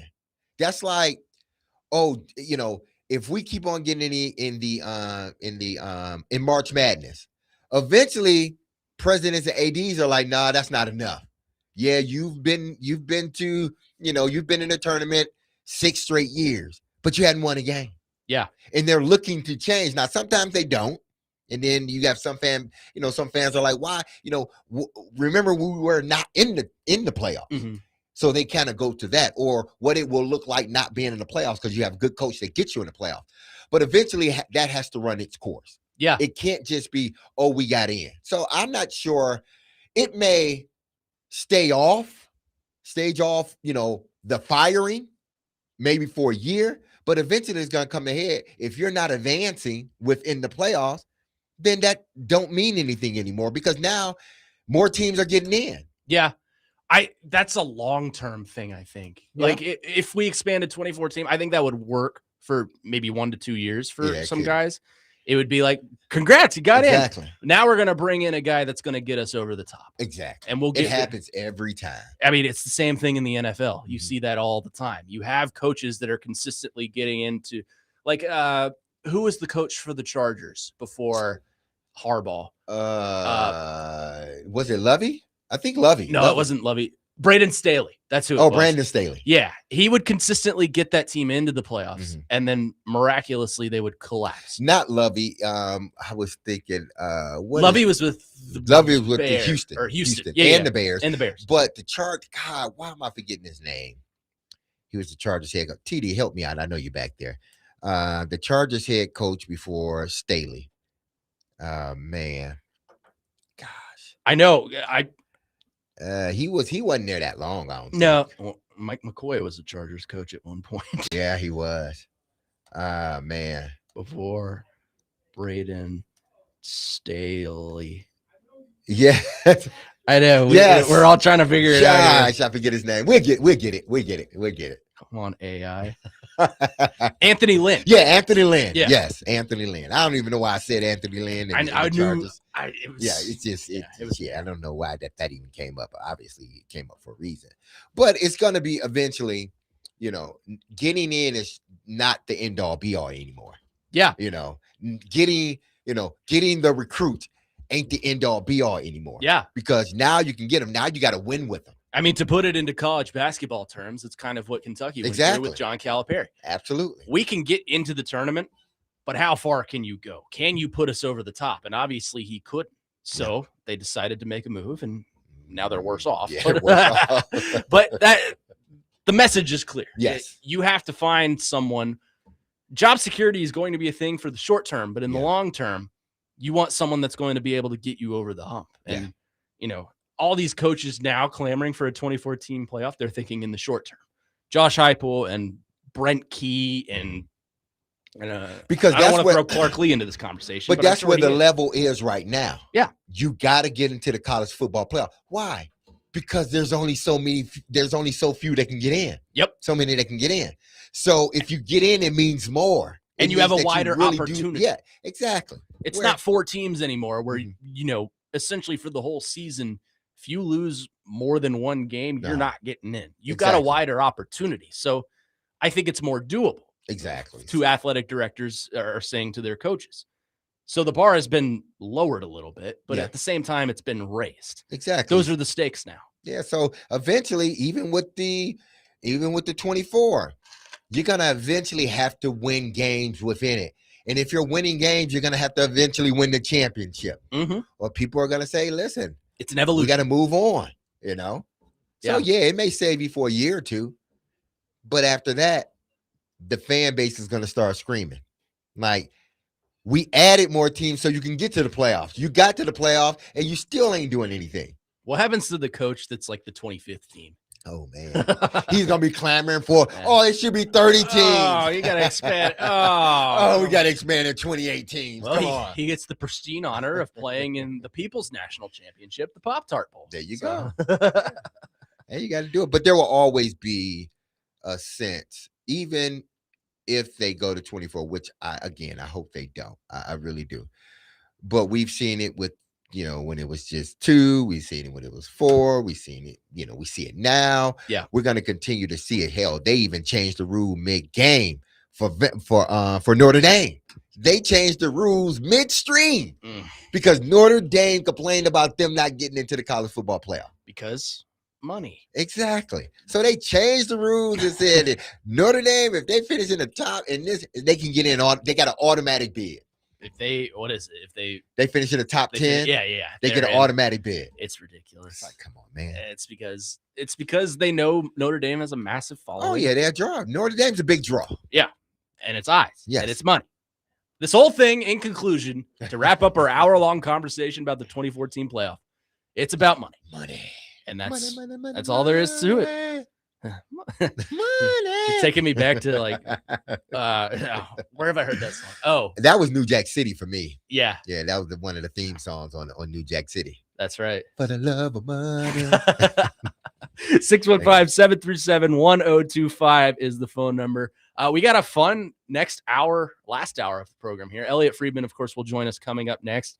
And Teron Davenport has made his way to the studio. We'll talk a little bit of Titans OTAs throughout the hour. We'll do all of that coming up next in hour number 3 of DVD here on 102.5 The Game.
D-Mace, Vingen, and Donick here with you on 102.5 The Game. Connor Nute, Derrick Mason, Christian Skelton here with you, broadcasting from the Busy Bee Plumbing, Heating, and Air Conditioning Game National Studios, home of the $99 yearly Beehive membership, where the buzz is about great service. And we are attempting to get a hold of SportsNet's Elliotte Friedman, as we always do on our Thursdays.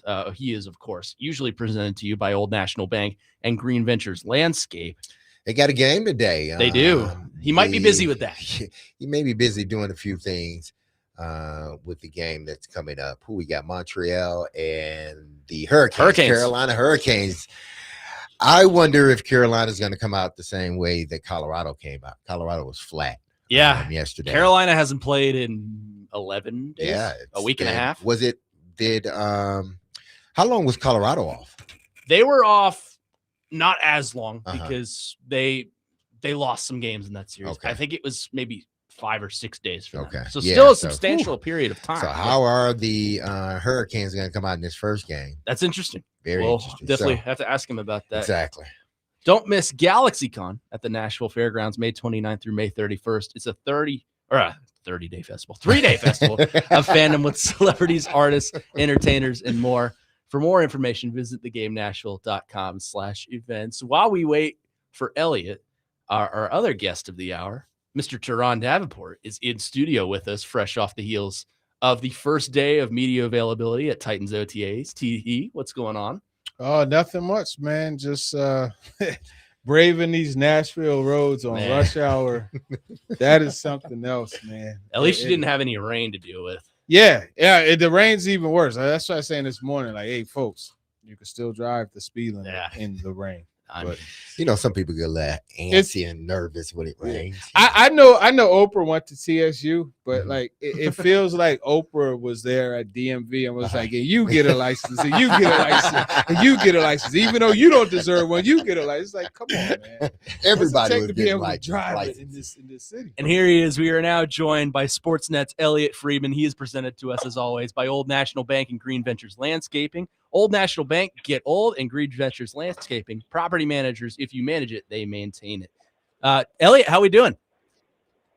Good, guys. Sorry about that. Sorry I was a bit delayed. No, it's all good. We're just happy to have you here. So I wanted to ask you first and foremost, we listened to your 32 Thoughts podcast, and you had some interesting developments on the Predators general manager search front.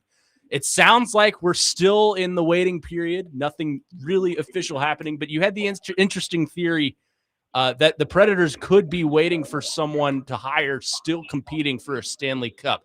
Have you learned anything else on that front? I think the safest way to put it is I think they're waiting on someone who they can't talk to yet. And whether it's somebody who's competing for a Stanley Cup or someone who's under contract and won't be released until Stanley Cup is done or the draft, that's, I think, where we are here. We're in a phase where they just have to wait to have the ability to either interview this person that they want to interview or hire this person that they want to hire. That's where we are. And I'll be honest, I have some theories, but I think if I'm going to, I got to have more than theories to throw out anything yet. So I'm not going with anything yet at this point in time, but I do believe it's either someone who they are waiting to talk to or someone that they know they can hire, but they have to wait to hire that person either after the playoffs or after the draft. Well, speaking of, potential Stanley Cup contending teams, I'm curious to ask you about this. Hurricanes owner Tom Dundon, he's reportedly laid off more than 70 employees with the Portland Trailblazers, and he, of course, owns the Carolina Hurricanes. I'm wondering how that could affect the future of the Hurricanes GM, their front office, Eric Tolsky, of course, and, other members of the front office there in Carolina. Well, you know what? It's funny you asked me that because I'm in Carolina right now. I'm actually I standing figured. in the arena. Tough to do an interview when they're doing the Canadian national anthem in the background. It feels like almost like I'm disrespectful of my own country. But I don't think it'll have any effect on the Hurricanes. I know that this has been a huge surprise to the people in the NBA. But for those of us who covered Tom Dunn when he bought the hockey team, we saw this act. When it first started happening and some of the things started occurring, I used to do NBA. I broke in doing the NBA. So I still know some people who cover it, and they called me and they were like, this isn't going to last. And what do you think? And I said, I'm not surprised in the least. I know him. I've dealt with him. This is what he did when he first got into the NHL. And I'm not surprised in the least what he's doing. And they said, well, the NHL is like small potatoes and the NBA is bigger. He won't be able to continue this. And I said to them, look, you know your sport better than me.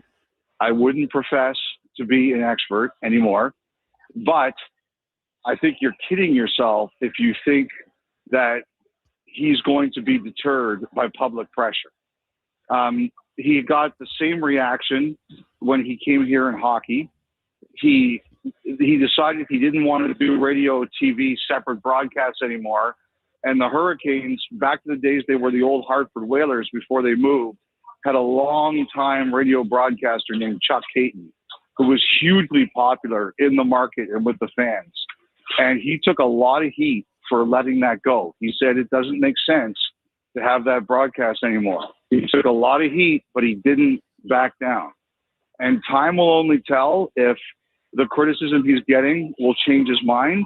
But one thing I can tell you guys is, and I know this here, I know this year, he fought through it. He said people can be mad, but in the long run, I will be proven right. And I don't know if he's been proven right, but he's got a successful team here. And we'll see where it goes in Portland. But the idea that public pressure is going to force him to change his mind, that's not the case. We'll talk with Elliotte Friedman, 32 Thoughts podcast. Now, Elliotte, I got one more question about the Predators, and then, NHL in general, specifically last night's game and tonight's game with the Predators. The free agent market, would it even be beneficial for the Nashville Predators to even look into the free agent market this year? I think you're always looking, the one thing, Derrick, I always say is, and, in a sport like the one you play, our rosters aren't as big as NFL rosters, but still, when you've got anywhere between, 23 and 25, 20 to 23 players every dress for a game, there's always guys on the margins you could find. Like some of the best guys I'm sure you found in the NFL were guys who were like, maybe they were a relatively inexpensive linebacker or an extra defensive back or a really good special teams player. And you can find those kinds of players here this year, I think. Free agency this year, Derrick, is not that good. A lot of the best players are off the market. There's one really good player, Alex Tuck in Buffalo, who's kind of the last guy left. And there's a bunch of solid players. But the big challenge right now, Derrick, is that the cap has really gone up. And a lot of teams have cap room, but a lot of teams are saying, we don't need to spend to the cap with what's available. So I think the players who do make it, they're hoping to hit home runs. And I think some teams are feeling strongly that these aren't the players you want to spend home run money on. So I would suspect that a lot of the action this year will be trades. Maybe we'll be lucky and get an offer sheet for the restricted free agents, but we say that every year and it doesn't always happen. But I would be surprised if you guys took a big swing, considering Tuck, who's the best player, is 30 now. And I think you guys went through that a couple of years ago. And I don't know that you want to do that again. Now, Elliotte, last night I set up my quad box, my multi-view, because obviously the San Antonio Spurs and OKC was playing. And then you had Vegas and Colorado playing. And I'm excited about this Colorado game because I think, in my opinion, Colorado and Carolina will be the two teams in the NHL Stanley Cup playoffs. But I didn't expect for Vegas to dominate the way that they did. Obviously, Cale Makar was out for the Avalanche, but did not having him mean that much? It seemed like they were a bit slow too, a tick slow last night. Yes. I don't disagree with you, Derrick, and I'm not going to argue with your prediction. Number one, I think a lot of people are predicting that it'll be Carolina versus Colorado. And number two, I'm not so dumb that I'm going to pick a fight with Derrick Mason. So that's a couple things there. But I think this. I think that Colorado's the best team in the league, and yes, they are. And they were missing an important player last night, Cale Makar, one of the best defensemen in the league. But Vegas was missing a really good player too. Their captain, Mark Stone, he's hurt also. The one thing about Vegas is they're not the fastest, but they're among the smartest. They are a really high IQ team. And I think in the first round, they beat Utah, who I think you could argue is a faster team than them. In the second round, they beat Anaheim, who definitely would be considered a faster team than them. The thing that Vegas has is great structure. They stick to their system. They gum up the middle. We know fast, but we're going to make it hard for you to get through us. They have elite players. They have a number of guys who played in the Olympics this year, and they're experienced. They understand. They're battle tested. They understand. I still think if both teams are at their best, Colorado is the better team, but Vegas is going to give these guys a ride, Derrick. They will, because they're smart and they structured and they understand how they have to play. I think the biggest thing too is Vegas had some of the worst goaltending in the league this year statistically. They could not make saves. Ever since Carter Hart came back from injury, he's been a new man. And if he's going to play like that, it makes them very difficult to beat. Now, the game tonight, you have two dynamics going on here. The Hurricane versus the Canadians. You got a team that's coming off a 7-game series and a team in Carolina who's been well rested. How do you see this game going? So in the 2007 Stanley Cup final, Derrick, was Anaheim and Ottawa. And Ottawa had a 9-day break before the final. They won quickly, and the Anaheim had a 7-game series. So Ottawa was off 9 days. And I still think Anaheim would have won the series anyway. But Ottawa, they told me later, like, we were dopey to start the series. We just weren't good, and we didn't get started. And that series was over before it began. I don't think it'll be like that here. But the one thing I am curious is this Carolina break, which I think is 12 days, is the longest break for one team between series in NHL history. No one's ever this long. And I think Carolina is the better team, and I think they're a huge challenge for Montreal. But Derrick, I just think that I'm curious to see, like, are they sharp? Are they, because they went 8-0 and they were sharp. Their play was elite. They stuck to their system. They were fast. They forechecked people. Like, they were almost perfect through their first 8 games. I think they're the better team. I think, like you, I think they're the favorite for a reason. I'm just curious, do they start the series on time because they've been off for so long? Now, I don't know how they feel in hockey, how they feel about momentum, but Montreal has a lot of momentum now. That series they played against the Sabres was great. Winning overtime, I believe, the last game. But can they continue to ride that momentum? I think they can. It's a great question about momentum, Derrick. I really believe in hockey that momentum, good teams do not let momentum affect them from game to game. Like, even if you have a total stinker in the play, I've seen so many veterans that have a stinker in the playoffs. They'll lose like 6-1 or something, and their veteran players will go out and they say, next game starts 0-0. Like, I've seen some teams play awful games and come back and win series.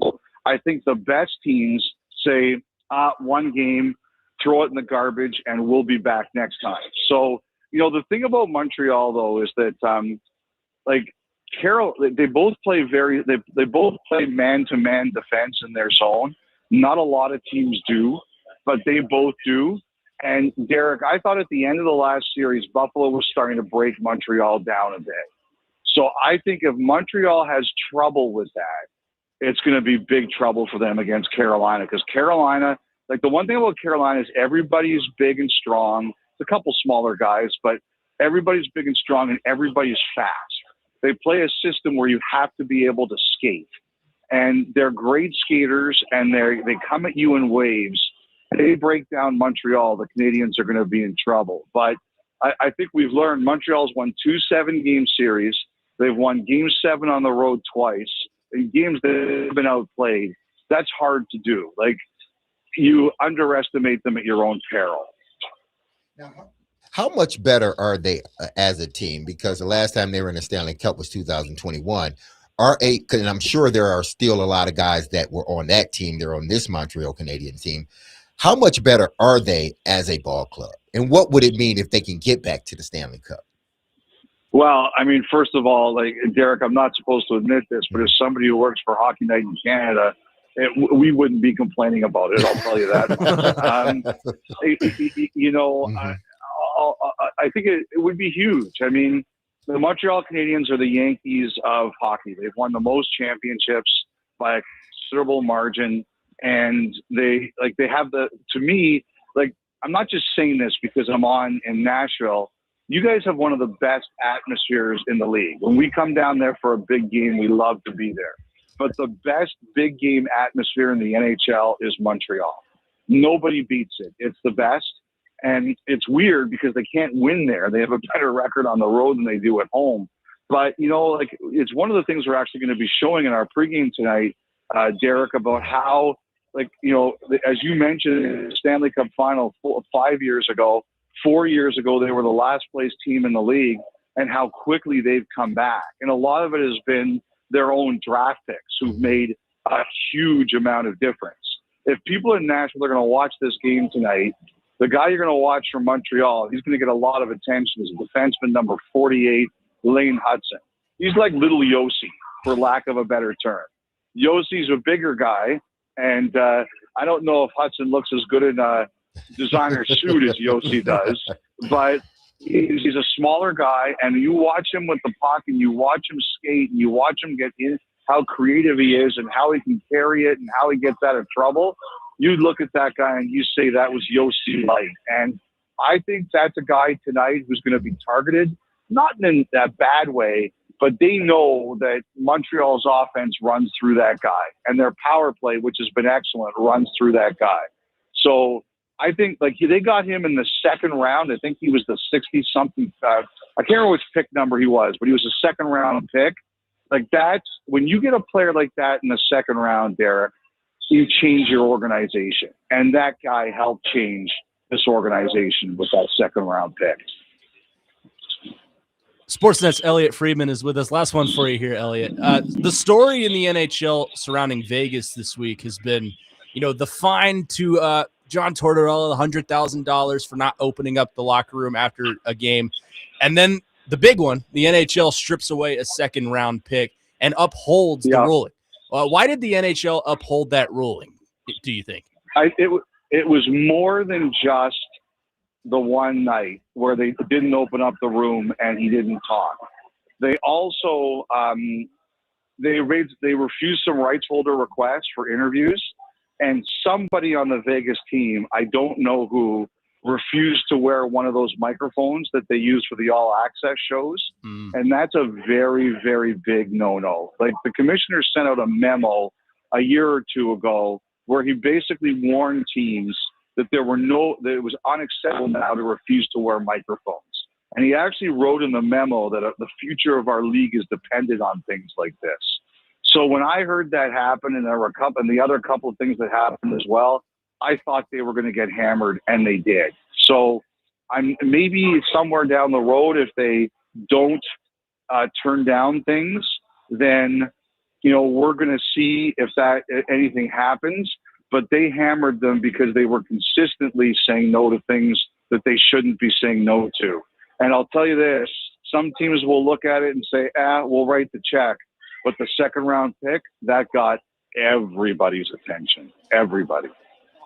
SportsNet's Elliotte Friedman has been our guest. He joins the program every Thursday at 5, and he's presented by Old National Bank and Green Ventures Landscaping. Thanks, Elliotte. We'll talk to you next week. All right, guys. Have yourselves a great night. Thank you, sir. You too. Elliotte Friedman, our guest here on the program. Like I said, he joins every Thursday at 5. Coming up, I think we handled that professionally. Yeah, for two not as hockey savants as the other two. I think we handled did it. pretty well. Absolutely. Coming up next, we'll talk about a sport we know a little bit more, D-Mace. Football. Teron Davenport, as you may have heard him at the beginning of the segment, we'll give him a little bit more time here. He is here to talk Titans OTAs. We'll do that coming up next right here on DVD on 102.5 The Game.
Welcome back in, DVD here on 102.5 The Game. Connor Nute, Derrick Mason, and now joined officially by TD, Teron Davenport. Doing a little double duty for us today. I know you're on doubling up. Appreciate it. We appreciate it. Mm-hmm.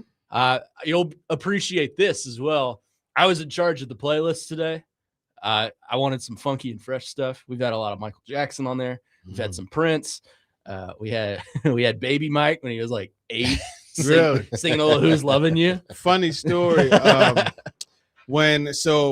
before the press conference, that was the first time I saw Corey Curtis. I called him up, right? And, I was getting on him. And then just before Salah came out to speak, they played Michael Jackson to start warm-ups. Yeah. And everybody, like the whole thing, everybody all turned to look at Corey. It was funny, man. It was hilarious. Come on, Curry. Mainstream. Come on, Corey. Mainstream indeed. So, TD, obviously you were out there today. That was the reason you're here. And plus, we love you. But I wanted to ask you, first and foremost, do you have any idea before today what a seed oil was? I mean, yes, because my lady is like big on health stuff, so I only for that reason. But yeah, when he said it, I was like, "Whoa, what the hell is that?" But yeah, I guess it's something that they've wiped away, and it's the guys like Amani Hooker said, seed oil doesn't make him feel good when he's out there playing. So.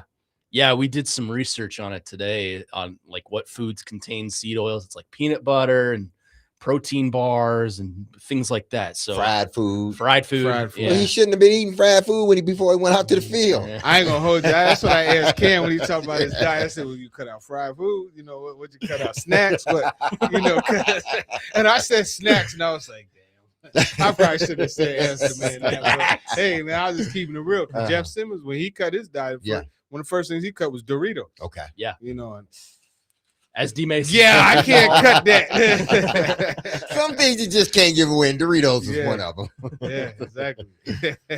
Well, I wanted to ask you about Cam Ward. Obviously, the story about him today has been his weight loss and his arm healing a little bit better. Salah said it was perfectly healthy, and then he comes out today. Everyone says he looks a little bit slimmer, and he says he's lost 10 pounds. Did he look more mobile around the pocket? Is there a difference in the style of play you see in Cam Ward? I know it's just a one-day OTA thing with not a full defense going at it, but is the movement different for him? Yeah, it's a combination of things because that was the focus as far as the technique was concerned. We were kind of talking about this before Elliotte Friedman came on.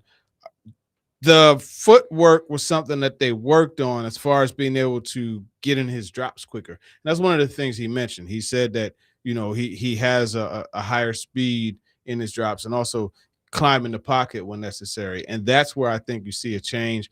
That in turn will allow him to play a little bit more on schedule as far as like getting into his drop quicker, syncing it with the routes from the receivers who are going to be aligned in a lot of bunch formation, close splits, using some motion and things like that. So that way that magnet that was in a lot of their chests last year, causing them to get jammed at the line of scrimmage, is released because Ward had 17% completion percentage against press coverage last year for receivers. So there's a lot of things going on as far as the timing being on point, and that's not only on Ward, that's on the receivers to win at the line of scrimmage. Now, when one of the other questions that Salah answered was, and I think you asked him about Femi Oladipo, and it was interesting how I saw the answer. I saw it as, Femi, because to me, when a coach says anything about the violent nature of a player, especially on defense, that either can be him telling you need to be more or that guy is him. I think what he's telling me, at least what I'm hearing, is he needs to be more violent. Yeah. Like he needs, whenever you step on the field from a defensive standpoint and offense, but in particular defense, there's a level of violentness you have to have. But you only can be violent if you know what you're doing. And that's what Salah pointed out. So I said, listen, he may end up being the guy that benefits the most out of the way Salah wants them to play. Absolutely. And the way I framed the question was about being able to attack. Mm-hmm. And I've said it before, I'll say it again. When I talk to Femi, it reminds me so much of when I talked to Brandon Graham for the first time in 2016. Very talented player, a solid pass rusher. You know he could do it, but you could tell he's just not comfortable, thinking too much, and not just like, oh, there it is, I'm going to go get it. And that's not what he was able to do in that scheme. A lot of it, and Saleh actually said it because he talked about him playing with more violence, and he said, not having to be at the line, and setting the edge and doing that stuff, you're able to just go attack.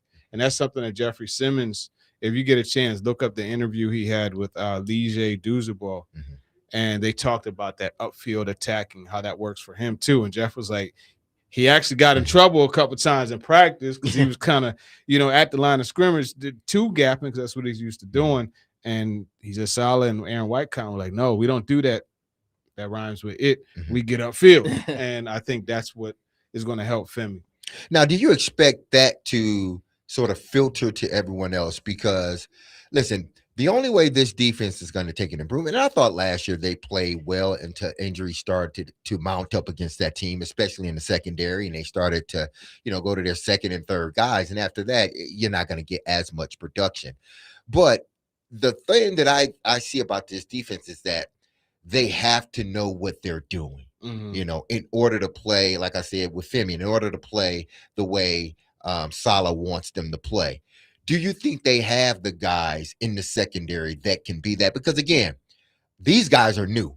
You have a new secondary unit, except with the exception of Amani Hooker. I think he's still back there. But you're going to have 4 guys that are playing the exact same way in regards to how Saleh wants them. Yeah, and I think, having Flott and Taylor come in the mix, and then you add in Marcus Harris, who they are pretty high on.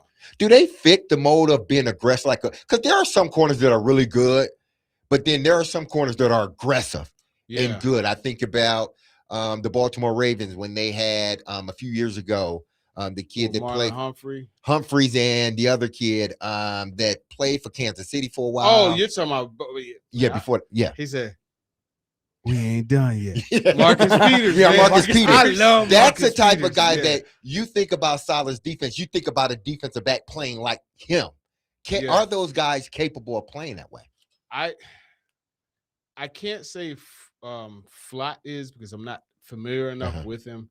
But Taylor, I've seen it. Okay. I've seen it from Taylor. But the thing I wonder about Taylor is his best years came as a nickel. Yeah. They're saying he's not a nickel. He's going to play outside because they like Marcus Harris playing nickel. So I don't know. That's going to be a question to watch. I think the big thing, to your point about guys thinking too much, they have to make sure, I'm not going to say simplify it, but they have to make sure that they keep it streamlined.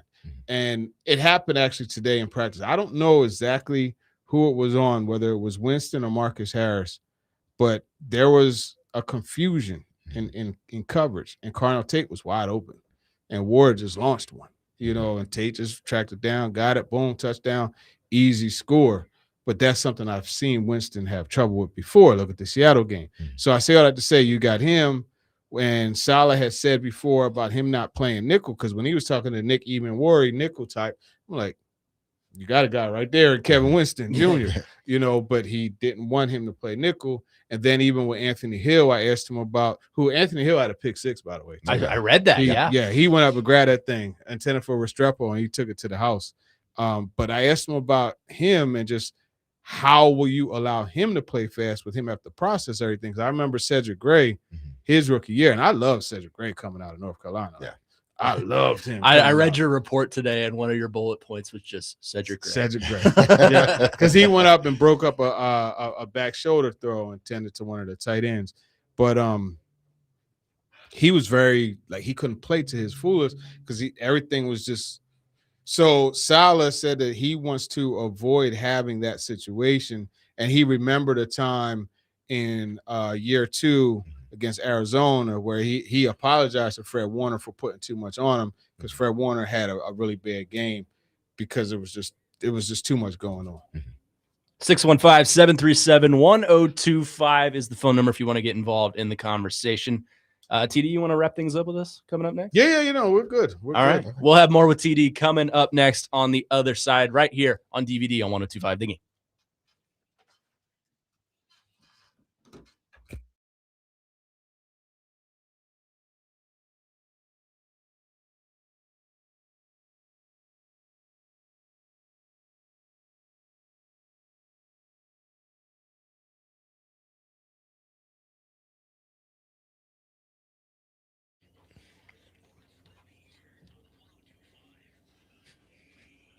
Hey, if you've lived in the Middle Tennessee for any time, you've seen how wild our weather can be. From winter storms, tornadoes, to floods, we've seen it all. Like many of you, the winter storm earlier this year caught me unprepared. I lost power for 7 days, just like many of you. I was in a hotel for 7 days, worrying about whether my pipes were going to burst in those 7 days. That's when I realized being prepared isn't optional. Neither is it for you. I will be ready the next time the weather emergency happens. So I started looking for a home generator and found Tri-State Water Power and Air. They've been in business for over 30 years, specializing in generators for more than half of those, which is all great. But the reason I chose to go with them was because of the reviews and the confidence that other homeowners shared about their experience with Tri-State Water Power and Air. When Tri-State came to the house, they did a free on-site assessment and made sure the generator fit my home for me and my family. The thing I appreciated the most was they didn't try to oversell me. They didn't try to give me a unit that was meant for an apartment building or business. They gave me one that fit my home. And they got straight to the point, okay? They answered every question. Everything is turnkey. They handled everything from installation to long-term service. If something ever goes wrong, I'm not calling around because I hate calling around. I'm making one call, and that's the Tri-State Water Power and Air because they got me covered. That's the kind of relationship I want, and I know that's the kind of relationship you want as well. So look, the weather isn't slowing down any. It's raining today. It's supposed to rain tomorrow. We don't know what's going to happen, if your power is going to go out or not. But be ready. Call Tri-State Water Power and Air today and protect your home and your family. Find them at tristatewhywait.com. That's tristatewhywait.com.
You gotta relax. Come on, man. By far the best concert I've ever been to, Mr. Bruno Mars. Listen, Bruno Mars. If he comes to go, I'm going. He's just an entertainer. His music's great. I like his music. Yeah, I saw him in Philly. Actually, that's funny. The in 2018, the year I moved here, I saw him in Philly. Man, I saw him a couple weeks ago when he was here. Yeah, he was. Somebody, I think it was you that mentioned that you went to the concert. Me. Yeah, I'm like, I didn't even know he was here. He's my favorite, and he's got some good music, man. He's got some stuff. A little bit of sad news to give. We haven't been able to touch on it just because it's been a busy hour, but Kyle Busch, NASCAR legend, I guess you could say, has passed away at 41. We don't know the details of how yet, but it is sad to say. Yeah. Goodness. So I was reading because we have ESPN on right above you, Connor. And they said he had recently been hospitalized with an illness. So, you don't know how long ago that was. Was it a contributing factor? But nothing outside of that has come out. Yeah. But I know NASCAR has taken a huge hit. It's a huge loss in the Nashville world. I mean, in the NASCAR. Yeah. Well, I'm sure Nashville world too. Yeah, Nashville world too, considering, NASCAR is here and racing is big here. Yeah. So, yeah. Yeah. I can't tell you the first thing about NASCAR, but I do know that name, of course. Oh, yeah. And even if it wasn't someone we recognized, it's very, very sad to report that a human being, is gone. Right. Yes. Life is lost. But switching to more joyous topics here, obviously today, the first day of media availability at OTAs, and a lot of the topic of conversation as I'm scrolling across Twitter, TD, is Carnell Tate and how good he looked today. And I don't think I know you're not ready to crown him wide receiver number one of all time here in Tennessee, but how promising is it to see him look good in a practice? I mean, there are certain outlets who are saying he cemented himself as wide receiver one, and just like, dog, you saw one practice with no pass rush, it's like every letter of the alphabet or something. Chill out. Let's fall Pump back. the brakes. Now, here's the thing. There is no doubt, and I have a story coming out about this. There's no doubt that they unanimously envisioned him to be wide receiver number one. Doesn't mean after one good practice he's that. But I will say this. You saw the full spectacle of the Carnell Tate experience as far as the different traits that they say he has. The short area quickness, he's able to get open underneath covers on a slant, all hands in traffic, and I mean like, you know what I mean? It was like, it reminded me of Michael Crabtree. How I remember, I'll never forget Gil Brandt. He said when watching Crabtree at Texas Tech, he said Crabtree it was like he had vacuum cleaners for hands. That's very much like Carnell Tate. There was another time where in the back of the end zone, Josh Williams is right there, hand swiping at the ball. It comes to him, Cam Ward, found time and hit him a high throw. He reached up right there, stuck to his hand. And then you look earlier in practice, he ran, it was a play action and, one of those deep routes, transcontinental, as the great Coach Mack used to call it, and mix up in coverage. He tracked it down, caught it real easy. There's one word, and I put it in my notes to describe him. It's just smooth. And it's the one where you got to spell it O-O-V-E, not O-O-T-H. He is very smooth, and that's what I really like about it. They worked him across the formation. He's not going to stay in one spot, which is good, and a few other receivers moved around, but he showed the signs of being able to develop into a legit threat. And the thing with Cam Ward, Cam was looking for him consistently, looking for him. And it's very clear that they're working to establish that chemistry, because it's clear to Cam, too, that he's going to be eventually the guy that's their main pass catcher. And I love what Ward said. He said, he's going to see a lot of one-on-one opportunities, and we want that because we're going to beat it. And you're right. I think when you have a guy of his size, his ability to, get in and out of his routes like a smaller guy, and not just that, the hands catching, But I think the most important thing is the radius that he gives Cam Ward now. He gives Cam Ward a little leeway to be off just a tad bit. Why? Because the catch radius is larger. I think this is what, especially when you don't have the, 6'4", 6'5" quarterbacks, I see more teams going to bigger receivers, not across the board, but I'm saying bigger receivers on the outside because it gives that quarterback room for error. Prime example, Bryce Young. He went from 1 year, his completion rate, his percentage of completion was down, way down, till they go out and get Tech McMillan. He's 6'4", and now all of a sudden his completion percentage goes up. Why? Because they gave him a larger catching space to throw to. Yeah, and that's the thing with Tate. He does, 6'2", 6'3". He does have that radius, and then not only is the radius there, but the probability, the likeliness, the consistency of him catching the football. I mean, there's a difference in watching him from what I've seen from, some of the other younger receivers as far as how well and confident he is. And that always leads it to yards after the catch, right? When you're confident, you're not slowing down and catching it. You're running right through it. Boom, boom, boom. Run through it and you go. And that's how you get that separation of yards after catch as well. It's one practice, so I'm not taking too much from it, but I don't remember the buzz around Treylon Burks the way I see the buzz around Carnell Tate. And I understand Carnell Tate's taking that number 4. Burks was at 18, I think it was. Yeah.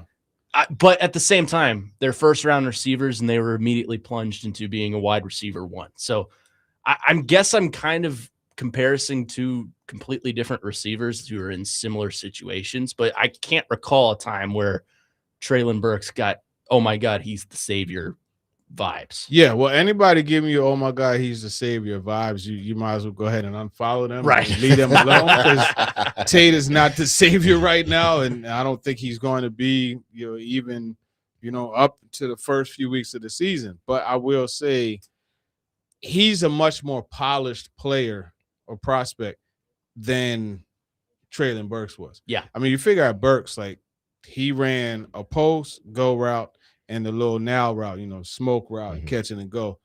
Tate, he runs the full route tree. And I would say this, and I forgot that Brian Hartline played for Brian Daboll before I was going through some things today for the story I'm doing, but Brian Hartline did a darn good job. He does it with all the receivers at Ohio State. And South Florida is fortunate to have him now, but, it's very clear, full route tree.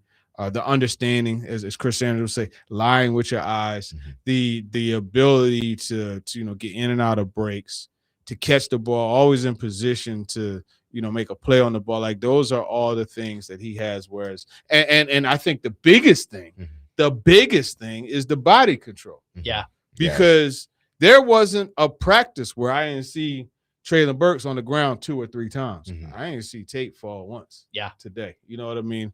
And it just is different, Now, who else? And again, I'm gonna preface it like Connor did. We know this is the first practice, but who else caught your eye out there, whether veteran or rookie?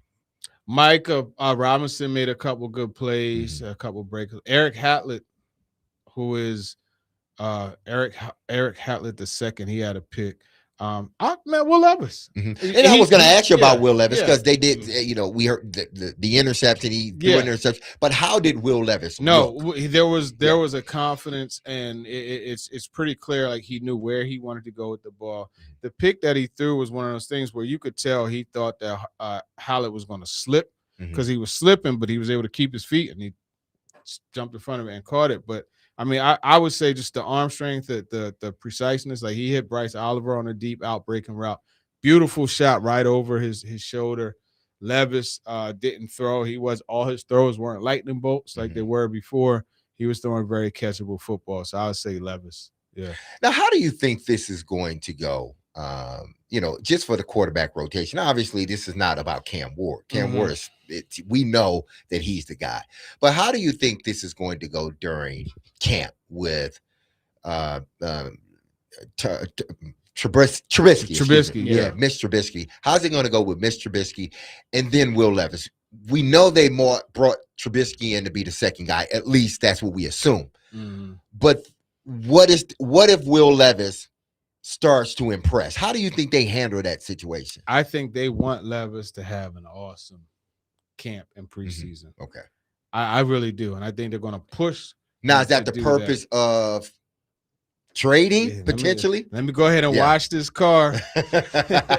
Reset the check engine light, you know what I mean? And make sure everything is right. That mileage back. That's right. You know what I mean? And I think that's really what they're going to do. And like Sally, he said that all the starters are going to play as of right now in the preseason. They open up with the 49ers. And then you got Bears and I forget who else. But there's going to be 2 joint practices. But I think they're going to do everything they can to showcase Levis in hopes of being able to deal him. Quickly before we leave, with that being said, do you think they've already communicated that with Trubisky? Because if I don't communicate that with Trubisky and I see you giving him, it's like, well, why did you bring me here? Yeah, exactly. Wasting my time. Absolutely. No, I think it's kind of understood that he has an inside track. Okay. TD, thanks for some double duty today. Appreciate it, bro. Honored to Always have you. fun. We appreciate it. Yes, sir. D-Mace, thanks for letting me drive the car today. Absolutely, man. I hope I like didn't to wreck just it sit too back, much. man. No, you didn't, man. We're in a Cadillac. Don't worry about it. You ain't wrecking. I'm talking about a steel one. You ain't wrecking that thing. We're driving the presidential beast around here. That's what we're doing. For Derrick Mason, for Teron Davenport, for Elliotte Friedman, for Christian Skelton, my name is Connor Nute saying so long. We'll see you tomorrow on DVD. Be loved. Love on your people. Have a safe, blessed, and wonderful day. I love you. The team loves you. You hear that music. Don't you forget about us, because we will not forget about you. We will be talking to you again at 3 p.m. on these airways. You know why? Because I just said it. We're going to be talking and you're going to be listening. All right. Peace. We love you.